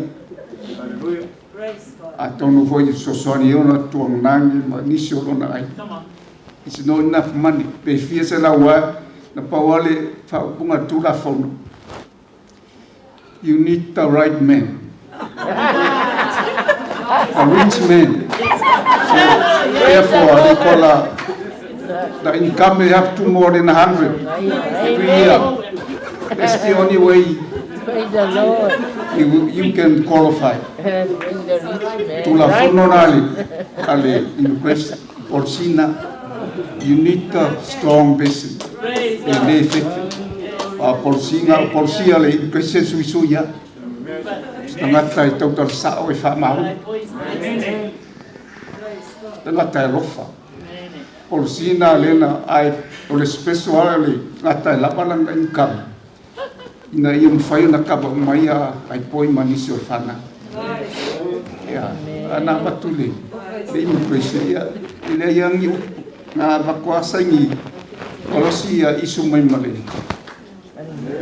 ale permanent resident in New Zealand ai ola toi sa na toi upua muli le e tele na memoria o tina ya le o te fatu sai na fo tamale o se tangata fo ile ore ola le ngor tangata le na te mo fa de fa yu mar ko na winga le go e alu suwa o le toina o mio ma me le fifia e alu memoria o suwa o le toina mo falito e alu memoria o toina le na paua o portoina ne ai oi tu bea let him be ai na paua me ya no foi te vai mala fana ya toi o pulo mo ma família de toi na fai tola mo ma ai mo ya kai mun hau matang fi te loa ta le tele foi se fam tala lo toma ono lewa umana vatole ai ia o e matua alo wolanga na topa i il tuangane lo tinai o tuila tele to sangalo no foi tuila Fai wina o au mai tutuila.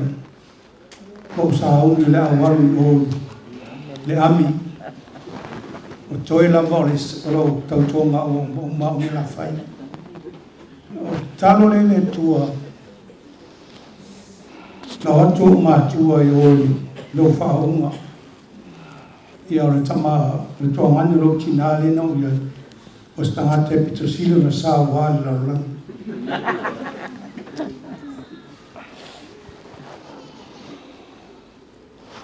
Atu ua male au. Turi au tia. Chalu. Mai ni ulu e whai leo. O le si tūlo. A le si tūlo whi. Whate tie ma le venga tau. A mu mai le. Saot. Whapelo tina. E sa hanua mai au e whapolo. Whapolo mai no rai. At whatai na ola wana. Na wato matua lo whau. E to tuli uma matua na yo matua. Tuli matua. Matua tio so tuli no fort. Na matua o le si ai. O nan fata pen ai lo whau uma. Ai tamalo au sa. Fai pesi fe mai. O te popoli le la walo te tongi. Lo pasi se mo matua to te toi fo ye sa mo. Na mo le fa o mo la son fo. Ai so lua mato fe soi. A o mai le o leo lokale. Tua ngani leo lo tina ma abu le fai pui pui. O walu le sa mo. Pe ia o mangalo mai se fai pui pui me le fia tau sang. Ni tau sang. Sa o polong te tuangan ya lo tina saulo le sa mo fa tu lo fa mai lo tina saulo sau ni tia lo i tina amanuia batu mai o so mo tuangan o fa fini le la sa na tu watu wa tuangan de o pe mitai a me le sau le o whaatali o wau le wala au toi ara o tautonga. Mai rutina, e te o toi ara. A lau tala na whai rutina, e mita. Le teimi mua le te vai mai a te ta toi whilo ai langi. Pe o la upu la lena whai rutina ma lo te ma. A ngai o na wha muru mai lo nai. La la loto. Ina o le toi foi e le tutuina. Ai o sau ni lo te sau ni New Zealand.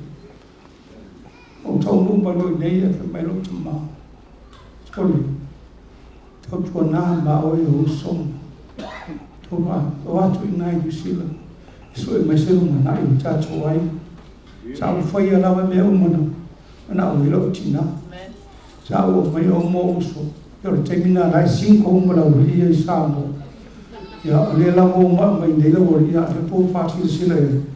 A le whamanu ianga ia na mai mātou tōma. E o whai o la tua e. E olo o whanau. Ia le tua. Mai se fōi se o tua whini. Ia le whātai. Le mu whai o lea. Ma mai o tama. Ia te au. Le au. Tau tua nā ma o le ai. Tau whai atua le nei. Lau tāma le muli na mai o tama. Tas kore le whai o te. Lea la e te manao toi whafo hina lau mawhata. Mai I sa o te talo lo le te whafo hina na mawhata. Mle tua ai o la son fo a ua langa rosi o tama. Lo whaftai lea I lo tama ma lo tina ono te tena. La una lo fo ia o ai maise o mato ai. E fo tomu whafonga I mo mau matang o fia ia. E le te tene sa mo mau. E pe o le mena na o fio mo mau e le to ina ono le rofa e le tai la mata fasia I mato o mato tama ana mato tina ale vapi la o te fo le ha e o fa tai e le to ina pe o mo mau o tangata mau lalo le not Tangata fo e mama loto. Mai leo losu mātou tina ia tia. Ai o lo tama. Ia tauna e whātai tai lo tama. Leo tangata o ngata e loto maulano. No fai atu lea se tamu fai e wape e fai. Ia e whātai lea tua le ne aso. Le tau so mai matala mai au. E mole mauina le aso se o mātou tama. E whamanu e tele lea tua le paia o le fai ngā wenga lea tua. E me se foi le ainga na lua, ai me seo, ainga seo tamā, a seo tina mātou tu whātasi nei, a so se mori mauhina le, mātou mo fio le tua, an pauleo seo mori mau o swafo Yesu, amene ma amene.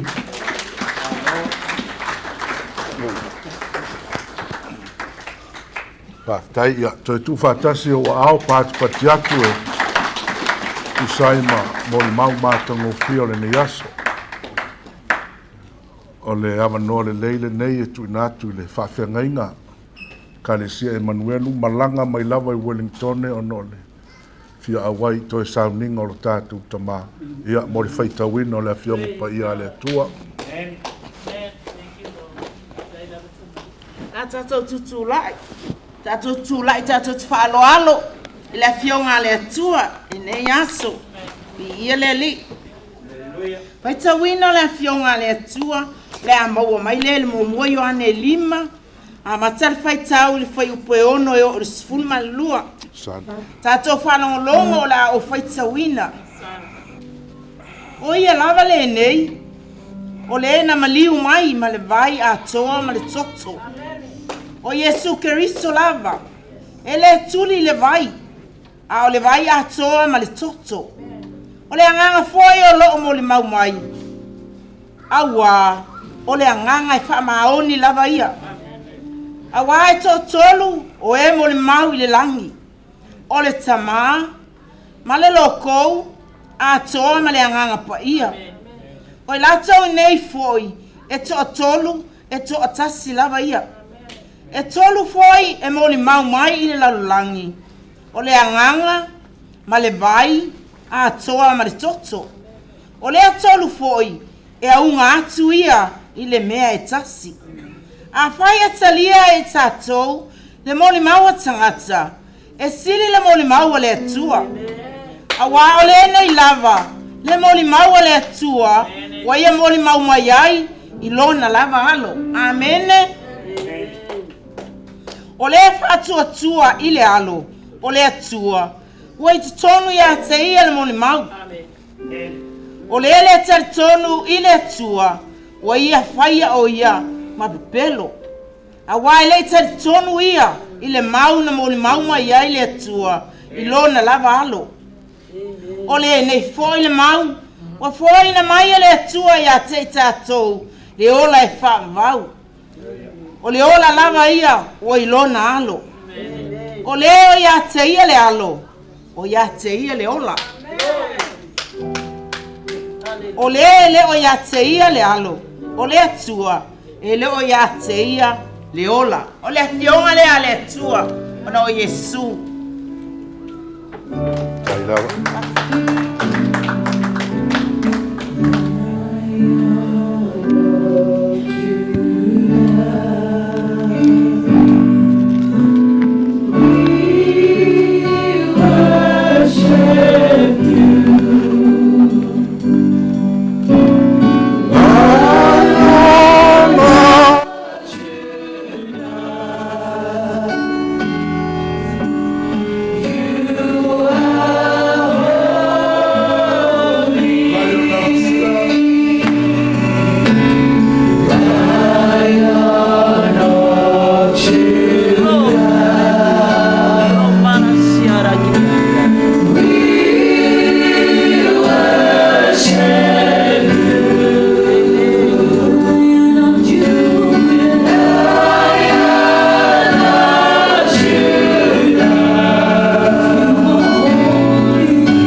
O aua fionga sa wha o Sofia ele anganga o la aua fio. I la tau na tūsiaina. Le ala foi leo le wala au lia wha pitoa oia nganga pa ia. O le whaia onga o le fesoa soani. O le anganga o le poto ma le malama. A wai leise malosi o le tangata. E tala ai lau mori mau lo mātou atua. Na e mori mau ai e ala ilo walo Yesu Keriso. O le ua ia te ia le alo ua ia te ia le ola. Ta talo anganga pa ia a tau talangia la ua fionga. Ta nganu lue ma oi. E te mori o i fina ngalo ma faa moe moe. Ina ia mawai atu le nei aso. A waunu fale le mori mau i o mātou loto. E ala ilo swafa Yesu le tatala. Amene. Tātou walala mai lalo o whaafitai tele.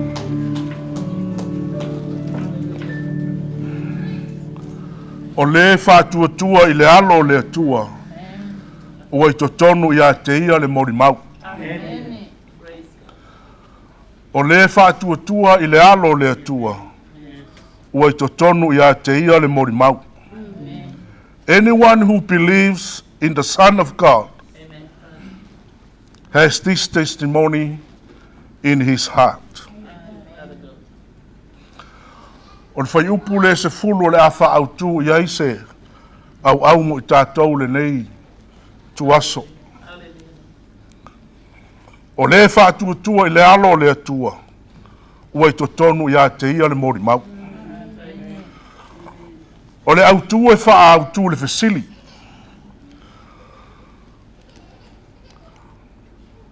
Ua e mauti noa ua i totonu i a te oe le mori mau. Ua e mauti noa ua i totonu i a te oe le mori mau. Are you sure that the testimony of God is in you? O le aso le nei e te tau ai o na whaurufale le mori maua le atua i lau finangalo mo tātou loto. Ua mori mau mai le atua i lo nalo. Ua fia urufale le mori mau. A lo iai le loka i le tangata. O lo ia te oe maha ule ki ma le te tala. I le amatanga o le whai upu o lo mawai le tātou matua. O le wha atua i le alo. Anyone who believes in his Son, the testimony is inside you. O le ki, o le tantonu. E leo sa mele na e whai atu e au i a te oe. O oe na e te nofo mariki, se i whaulu fale le mori maua le atua. Na tātou whalongo, e sili le mori maua le atua, na i lo le mori maua le tangata. God's testimony is greater than the man's testimony. E sili langa o le atua lea ua mori mau mai. Na i lo le mori maua le tangata. E leo mori mau ia na mawai atu nei. E se i umau na tātou o lea i le tātou autu, i le tātou launga. O le fesili le nā e te nofo mai mafau fau iai. Wa e mauti noa wa ia te oe le mori mau le atua. Are you sure that the testimony of God is in you? Ma te ulufale atu le ekalesia Yerusalema. O te leo ua ngalo ia te alu tau sangu salpo le iwa fitu. I lalo le te inga politiu atoa se iuli ma tarusanga politiu atoa le fio mai le fatua malolo. Ma te ulufale atu o lo lotu ai le ilua na mamau atu ia le tina ia pemita. Ele i umi ase mato mafutanga ai maliuloa ia pemita. Ai ele anga le lo matua ese le manai o le siufofonga. Le lo matua leo pemita. Ia le la moni mau ia pemita ai tu le ilua. Na maliuloa leo pemita. Ai soifualava le ilua.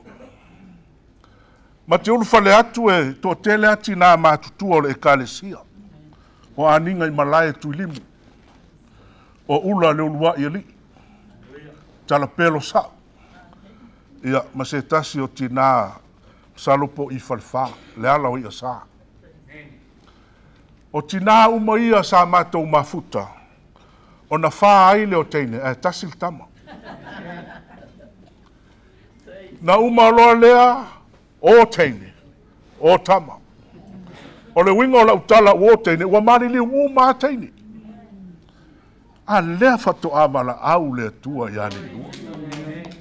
Lea fatu avala au le tua ia li lua. No whalongo mai ana po I mori mau.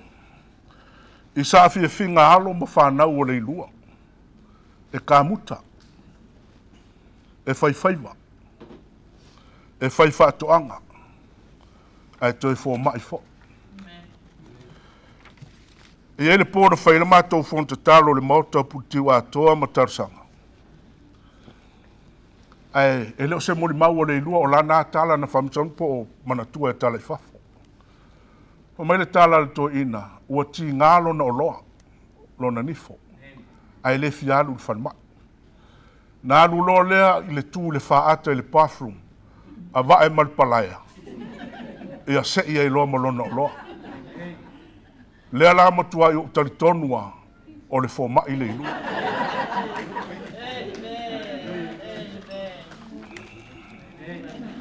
E umi se taimi o mātou mafuta. Sa te lefo I lona sao ile. A mataino o mātou a inga. Nā taimi I Jerusalema. Sa whai mawa inga. A wā o lana launga lava lea. Lana sao whai mai o lana ngalue. Sa whai mawa inga ma wha amaro si au. E fia e savani. I le taimi ele I whaia se la ta vale ma tala I whawha o nofo I o tau.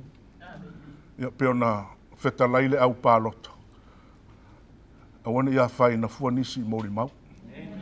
Ona o nā taimi sai eita a vale alo ma whanau o Leilua. Ai fia sa vale ala to ina. Na o mau atu Leilunga la wala papa fo le wai moni. Ua to toa ina e komai. Wa afa le watu ina a nga il moto puritiu atoa. O le winga o la utala, o lana la unga le na. E ta uma iai, I alo ma whanau ma ainga ma I tātou uma. E leo se tangata e whaalongolongo ti ngā. E leo se tangata e ola whaalangolongo. O leo wa mafuli pa ua pa ule la autele sa maluai. Le ainga, le kālesia, le nuu ma le atunu. O ia fo isa fai mataula I taimi o le lolo wā. Ina ua tupu le ngā ruenga. Ai tu mālo puri tiu atoa. Tu lai mai loa le mātou tamai a tanu wasa mālofi. Tai tae le ngā ruenga. Ua se e le sā e lona tūlanga mawae. Na wala wina I maua mo le ngā ruenga I te aratu. Wala wina a fualama matiute I le ngā ruenga I Melpone. Le ua wala wina le au, le kālesia I manukau. A whaafonga mai pasta a fualama, tāpua I mai. Le ala mātanua ma le au lo tātou tamā. Sa tātou mafuta. Sa tātou militino whaatasi. E masani no whaalongo lo ua tali matua. Pa ngā lo lewa ai lo grandfather, lo tamā. Pa ngā o lona mana onga sa fia wa ai lo tamā.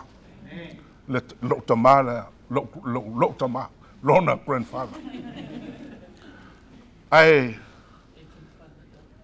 amu ia whanau, ma whanau o Leilua. Wau tau tausi. Wau tau whawhanga. Wau tau whainu. Wau tau whawho. Wau tau lomi ina o na au. Wau tau wasiasi. La la mea lai o no tau whanonoa. Le ua uma lau tau ngā ruenga. Wa ruma lie lau tau grandfather. Ai whaamanuia mai ia te o tau. A wāre soifua na soifua ai leilua. Sai to tonu ia te ia le mori maua le atua. Sa te talo mo le au whai ngā ruenga. Sa te talo mo le ekalesia. Sa te talo mo ainga. Te lelo na sao le nei atunu. O le winga o le te leo le sao le ilua i le atunu. O whanau, ma whanau, ma whanau alana whanau. O le toi tangata i o le ekalesia o au. I vas futolu tausanga. O ia o le toi tangata. Whaamaise ma whaamawhanwhana le atua i le au au. Le atoa i New Zealand. Lau sunga le au ma le wharitua. Whawhengai ngā mālolo, manu mālo ma le wharitua ma le ekalesia i manukau. Whaamaise le atua.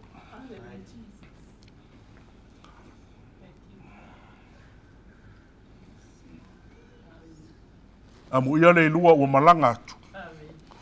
Ao lo to tonu ia te ia le mori maua le atua. O lo mo mori mai lo faanga o le faa o le ekalesia. Le ilua ia e maisa le mamalu le ainga. Ma le sauninga o lo faa manuia mai ma faa manuia mai. I toi taimi o lo tātou tamaa. Ona fo i leo le tala i le tātou launga.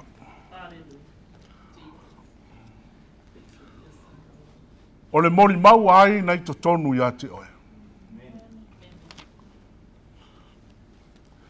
O le tusi atu le a Ioane, le apostolo, se i tau fōfō ai le whawhitauli wa tūle mai.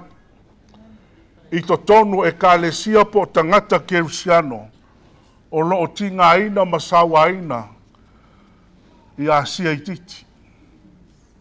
E leo whapitoa se ekalesia o ave ai, so o se ekalesia, so o se kerusiano, o ave i ai le tusi a Ioane. O Ioane lea sailuma o le sa taulo lo tato wari. O ia sa whaalango lango le whatawhata o Yesu. O ia foi lea na feta lai ia Yesu luma o le sa tau. Whaauta o lautina. O ia foi leo le toi apostolo na murimuli aoti. A o le avea i le motu o pātamu. Na ia tusi whapitoa aila na tusi. Ma whape atu. E sili le mori mau o le atua. Na ilo le mori mau o le tangata. Mua Ioane mata upu e wha. O lo iai wha upunga whapea. O i lato uma e tau tino na maliu mai e su le lalolangi. E mai le atua i lato. A o i lato uma e tau tino e le maliu mai e su le lalolangi. O anti-kerisona. Tusi lo Ioane le tusi ma whapea atu. I tangata kerusiano. E sili le mori maua le atua, na ilo mori maua tangata na. A wawhai mai tangata, e le ia fio mai Yesu le lalolangi. A apaloa le atua i le langi, au mai mori maua tonu. Mea le tātou te mita mitai. E iei wha mauninga o le mori maua le atua. E iei wha mauninga. I le mori maua le atua. A apaloa le atua ma wha ma wholofola le lei. Le tamā, le lokou, ma le anganga paia. Palasi mai le lalolangi, fofola le lei. O le toto, ma le vai, ma le anganga. Aisea, e te tau na matua wha malama lama le lei e le atua, Lana mori mau ilona halo Yesu Keriso. Na fio mai, ma le vai, ma le toto. Mai po ai Yesu nai to tono lo loto. Po se Yesu na sau ma se toto, ma sau ma se vai. A le Yesu le na mori mau mai ai le tua, na fio mai ma le vai, a toa ma le toto. Ai sea, a tau tala i le vai, e tau tala i le patu songa. O ina tātou te loai, i oe ma amene, na fio mai Yesu le lalolangi. Ai le amataina lana misiona, na mua baptiso. Na awai e le tamā ma le nganga paia. Ina ua baptiso ina, a fio ifo le lupe i ona lunga le ato le nganga paia. Ai avanoa le langi feta lai le atua, lo wata li ile na, o te fia i a teia. Tautala i le toto, tautala i lona maniu. A mata le misiona, a tangia le vai o le papsong. Whaeu lana papsong, lana misiona, whaeu lunga le satauro. Ana le ai le whamalingino le toto, e le ai se whamangaloino le angsala. Ma Isaia ua manua o ia, ua momomo o na tātou wangsala. Tātou manatu o ia ua fasia e le atua. O tātou wāmi o leanga ma tātou soli tū la fona. O na whaalava lava ua mālolo ai tātou. Amele mai sau pati mole.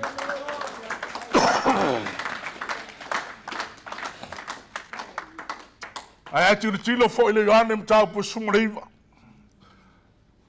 Pa wa leo le mori mau. Fa mai na vai atu tangata tau o lo tutu ilo na itu. Na o Yesu ana tafe mai ele toto male mai. Amen. Ua ito tonu ya te oele mori mau le atu.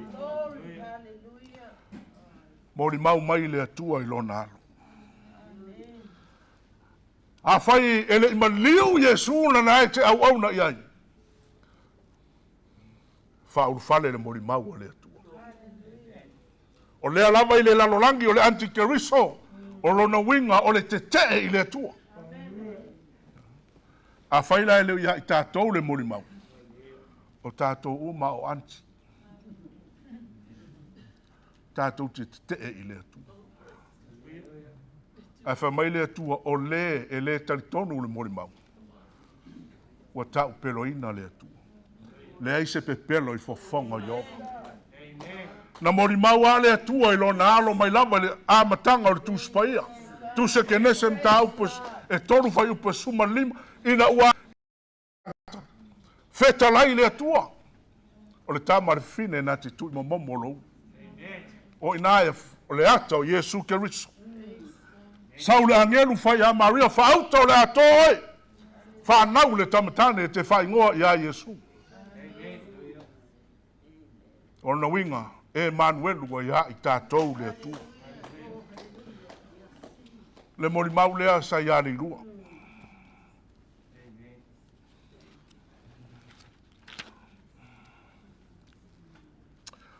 Mai le Ioane tolu fai pasunga le ono. A wau whapea lava na alofa mai le atua i le lalolangi. A wina mailo na tali pele e tasi. Ina ia le whano se tasi. E whātua tua. Whea ngawhi o ia Yesu. Nga sawina ya awana i whano le tangata talitonu. A ia maua le ola e whaava vau.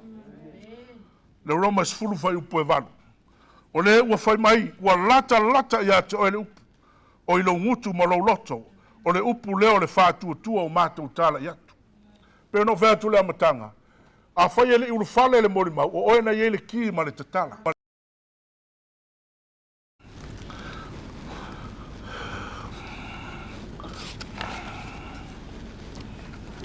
Whoever believes in God's Son has eternal life. That's all we need. You don't need to wait for eternal life because it's begin the moment you believe. O le taimi a te talitonu wai matalia ke riso. E te le whaatari se e tu malope o Leilua, o nai maua leo lai whaavau. E tu sa male a o mai le atua.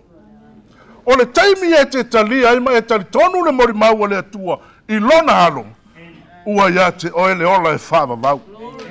You don't need to work for it because it's already yours. Te le toi whai e se singaluenga nau o ina ia oe.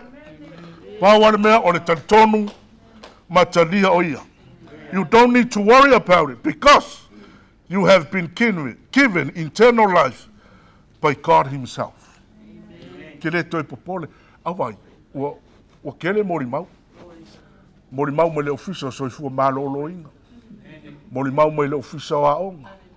Mori mau mai foma, mori mau mai leo leo. Mori mau mai i so se vaenga. O mori mau na tātou te mama i ei ma tātou popole ma wha anono ai. Se ori ori. Ori ori o li mori mau le atua. O le wa ia te ia le alu. Ua ia te ia le ola e wha vau. Wala matanga le atoanga le whaiu. O le ua ia te ia le mori mau. A le atua e ala i lona alo. Ua ia te ia le ola e wha vau. E le whai mai ua ia te ia le ola. Le ola e wha vau. Ioi, mau e fwoi mori whautuanga i. A wana i toi mori mau se si tāru sia ia maua sau awa noa. Le ai, e le toi whaia le nā mori mau. O le ua ia te ia le mori mau a le atua, ua ia te ia le ola e whaavavau. E le o whai mai, o le ua ia te ia le alo le atua, ia se iloa pe iai so nā manoa i le langa. Pati pati mori mau a le atua. Aleluia. E se le leo Yesu Keriso. Te leo le taimi e te talia Yesu, wha maulalo salamo, tantonu. Ua veo e matangata fau. Ua mawai mea tuai, ua wha fauina mea uma. Mea nana whaetua Yesu iona so e tos fulu ma le lua. Tau te fia o fo i mautou. Ona o le vevesi i le tino ma le toto le li. Le talitonu e le al fitala ngā ia Yesu e wha le nganga. Ia e peitai ua si iai le fesili ma vevesi ai ia. Whamaitala tuspa ia e o mai ne iai le i toi o mai so o ia. Mai lo Yesu i ona so e to suma le lua. Tau te fio ese fo i mautou. Whamai pete ia maku ia ngai a te oe upo le o le tau. Aleluia. Awa o le alo o le atua. O lo o mori mau mai ai le atua. La se me tau na tātou whaia le nei. Awa uli. Au tātou i sau ninga muri o seo tātou tama. Wharinga e tolu whai upo e luas furu. O te tu atu le pui o lou. Pui ma tu i atu. Ai se tasi e whaalongo mai lo leo. Ma tatala mai le pui. O te uru whale atu i a teia, ma te tāli sua mai, o ia fwoi ma. O lo tu Yesu ma tu. Wha uru whale le mori mau. Ai se ilua tāli sua, se i fesili mai Yesu i a te oi. Le ase mea o e mana oi. Ma Yesu ma tei o sumatasi o to uma o e ti ngā ina mafti a venga, o mai i a te au. O le taimi e te tali tonu ai, ia Yesu le mori mau iai le atua. Taimi fōle nā e vei oe ma suli o le atua. Suli whaatasi ma Keriso. Ioane ono whai upa tōru suma le iwa o le nei fōi le whina ngalo le tamā o le ua awina mai au. Ia le mau lava se tasi o ia fōina mai ia te au. Ai o te toe whaatuina o ia. I le aso ngā taanga. Lea la ua tu malo le ilua. E toi whaatu e le atua. I le aso ngā taanga. I le ngata le nā. Mai o ngā Yesu. E le mawhai e sesi o nā veseina le tangata ua taritonu i a teia. Mai le a ao lona tamā. Ma le a ao Yesu Keriso. O no winga o nai oe le atua. Nā fo e oe Yesu Keriso. E leila se si e mawhai o nā veseina oe. Le ngā luenga e lua whai upo tōsu ma le ono e o tōsu ma le walu. O le nei foi, ia matua i loa e le ainga uma o Israelu. O Yesu lava le nā ua whaasatoruina e o tau, ua whaia lea e lea tua mali'i ma keriso. Ua whanongo mai lātou, o na tuia leo lātou loto, wa lātou whai mai ia Peteru, ma le au apostolo uma, se mai, le au soe, se a se mea mātou te whaia. O na tali atu leo Peteru ia i lātou, i nā sala mo ia, ma ia taitasin baptisoina o tau uma, i le suafo Iesu Keriso, mo le whamangaloina o ngasala. O na maua le o tau le me fua i fua, o le anganga pa ia. O le ki atoa o le tuse Ioane, evangelia ma le yoange apostolo, o le talitonu. O le talitonu. A whaia tene o mauti noa, wa ia te oe le mori mau le atua, tātou te maua i le ola e whaavavau, tātou te sa o loto ai, tātou te oli ai, le to iei se tangi pe aha o le taimi a fio mai ai, si itia i tātou le manuia o tātou tau mawhai atu iai. Le to iei se oi, le to iei ni mai, le to iei ni whaano noa. Le to iei ni teste whaia. O le apu tino i tui. Ai o le taimi tātou te mafuta ai ma Keriso, i le manuia e whaavavau. Ngā lo umaiti ngā. O le whaatua i le alo le atua wai tu tonu i a te ia le mori mau. Le ala sautani le nei e fiafi. Wa leo ofisili atu. Wai tu tonu i a te oe le mori mau le atua. Are you sure the testimony or God testimony is in you? O le ilua sai tu tonu i a te ia le mori mau le atua. O wana matua tari tonu wale ilua. E maua ia le ola e whaavavau i a Keriso Iesu. Le ala fo i le tu moi o ia i le alofa. Ono sai. Wha pale, anga maru. Wha malolo, tatalo, whaitaulanga. Awa o winga ma le natura leo Iesu Keriso le alo le atua. Ua talia e leilua.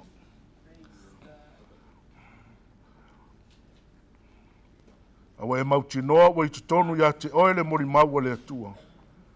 E ala ilona alo. Tātou tūlai.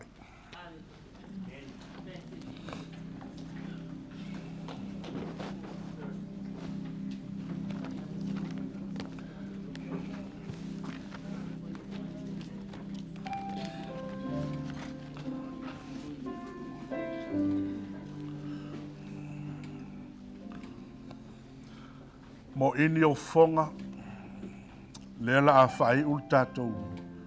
Ai le whai ul tātou sauninga e le tu ua le avanoa, tu ina tu pele avanoa, a whai e te le fia whataita e le tatalo, a wana e misia le nei avanoa. E te talitonu ai, tatala ilo loto e talitonu, i le mori maua le atua, ua tala mai le langi, tala le lalo langi. I le mori maua le atua i lona alo Iesu Keriso. Ina ia tātou maua i le ola e whaavavau. Pe a tātou talia o ia, ma whauru whale le mori mau. Te mana o tātou ti tatalo i le tatalo le a whailo atu i luma nei, mo ini o fonga. E le suia i fua lau lotu ma lau tāpua inga. Langa le whamaituspa ia, o le whātua i le alo, ua i totonu i a te ia le mori mau. O le ua i a te ia le alo, ua i a te ia le ola. Mai maue, pe ana tātou sao i ngō e ka le sia. A o le tuaso le nei o le a tātou te talo. Le atua ma manae. Ua o waruatu i a te oe i le suafo Iesu Keriso. O au o le tangata anga sala. Ua tatala nei lo loto. Ua o talitonu i a te oe. O oe o le alo le atua soifua. Ua o wala au lia oe. I lo loto. Wha ma ngalo ia wanga sala u. Ma vea oe mo utupu mo wali. O a ua tangata fau. Ua mawai mea tuai. Ua whaafowina mea uma. Ua e feta lai mai. O se ua ia te ia le alu. Ua ia te ia le ola e whaavavau. Whaafetai Yesu. Amene. Tulai mai pea. Mai sau pati pati e vi ia le tua. O le a uma le vi inga o le tua o na. Tuinatu leo le tātou tatalo pupu. Talo e whai ua le tātou sauninga. I le sunga i le whawhengainga. Malolo, manu malo, ia tanu asa. Ia o na tātou whai u leo le tātou sauninga i le whanua maliu. Mangele. Paptoi. Ia o le whanua maliu I paptoi toi. O nā lela a tātou anga I te whaamae a I tātou sauninga. A umare vi inga o le atua o na tālo leo le tātou. Ta maa malolo manu malo. Ia o na mori atua I leo le tino le tātou ta maa. Man whaarat. Alo lava.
e fausia mai ngaosi matou nei avi ai la o fio pa tai nei tai au matou falolongo le mamalu la o fio o e feta lai tu sao yo matou volanga ne a mātou manatua na e fio mai ke riso ina ia lawea i le tangata angasala. O le nei ua mātou iai le nei tai au le whaiuinga o sauninga o la watali o la uauna. I le nei tai au o la upua o watu e le toi fo i fuatu i atu oi. Whai alo finangalo e manuia le me pa uatu i ai la upu. Mātou langona taito tas i mātou uma wō le taimi. Wa te tau na mātou suia o mātou o langa marili watu i atu oi. O mātou wai le telo mea ua whapena te tutupu le nei o langa. O le whai longa lea, wa mātou iai le unga o mea uma. Ia mātou mātala ma te talo ma tui nātu i lau fio nā o oi. Mātou te sao ai le manuia e whakabawa umana e saunia mo le au paia. Wa e te tofi. Tailo mātou tua ia maurunga lo viinga. E nei aso i sauninga, taila upu whawina i whamanatu i ai mātou. Le ola i whakabau o lo mātou taunu unga le nā. Whamanuia e la upu, whamanuia e la oona na whetalai mai. A mātou whalongolongo o e lawa na e saunoa i le nei tai au. Ia poi la oona taitai au viinga, whamanuia e le whalongolongo i la upu, whawina, whaitawina o whioga le sulu i mātou wai. A o se malamalama voi le i o mātou wara, mātou ta ape le nei tai au, po le nei aso. Whamaria ina o mātou loto, mai a mātou loa, o la upu e leto e fo i fuatu i atu oi. Ai pa uifo, ina i a mātou langona taito tasi, e whamanuia i ai mātou umalawa le au fia, ia mei se fo i le whanau, ma le ainga uma o mātou langona, e moni ma whamaoni, le moni maua oe lo mātou tua. Sili atu le moni maua la ufio, i lo moni maua le tangata, le li ewa e sia fia me uma. O wala le o mātou, wala o manatu e le o mātou manatu. Sili atu me ua e whaia mo i mātou. Ia tā ua le tu malo po le tu ua le malo o lau o auna le nei tai au, ma le nei aso, e mei se foi le nei tau sami. O mātou whamawai atu ai lau o auna. Pamanuia toi sauninga la mātou wanga atu iai i le tunga mau. Ia manuia la na whainga malanga, ia manuia mātou uma, e mei se whanau ma inga uma. O lo tangi mai ala, e nunga o whasala launga pe o na mātou iai, ia manuia e lātou uma o lo tāpu ai mai, ma te talo mai. E stei mātou whenua, e le manuia whafo i lo lava vi inga. Ono lo suafa i su mātou, wala o tuai. And everyone should say, Amen. God bless you all. Amen. Whaftaile, sunga ile, toina, malolo, manu malo, tula i mai pea, whalalo tātou e kalesia ma whapotonga au tau sunga leo whai ngā ruenga ia suatu lu manei se i muli atu le tino le tātou tamā ia le inua o le whanua maliu i papu toe toe whamon leo whai ngā ruenga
the flowers.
sau leo kio.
songa i tano songa.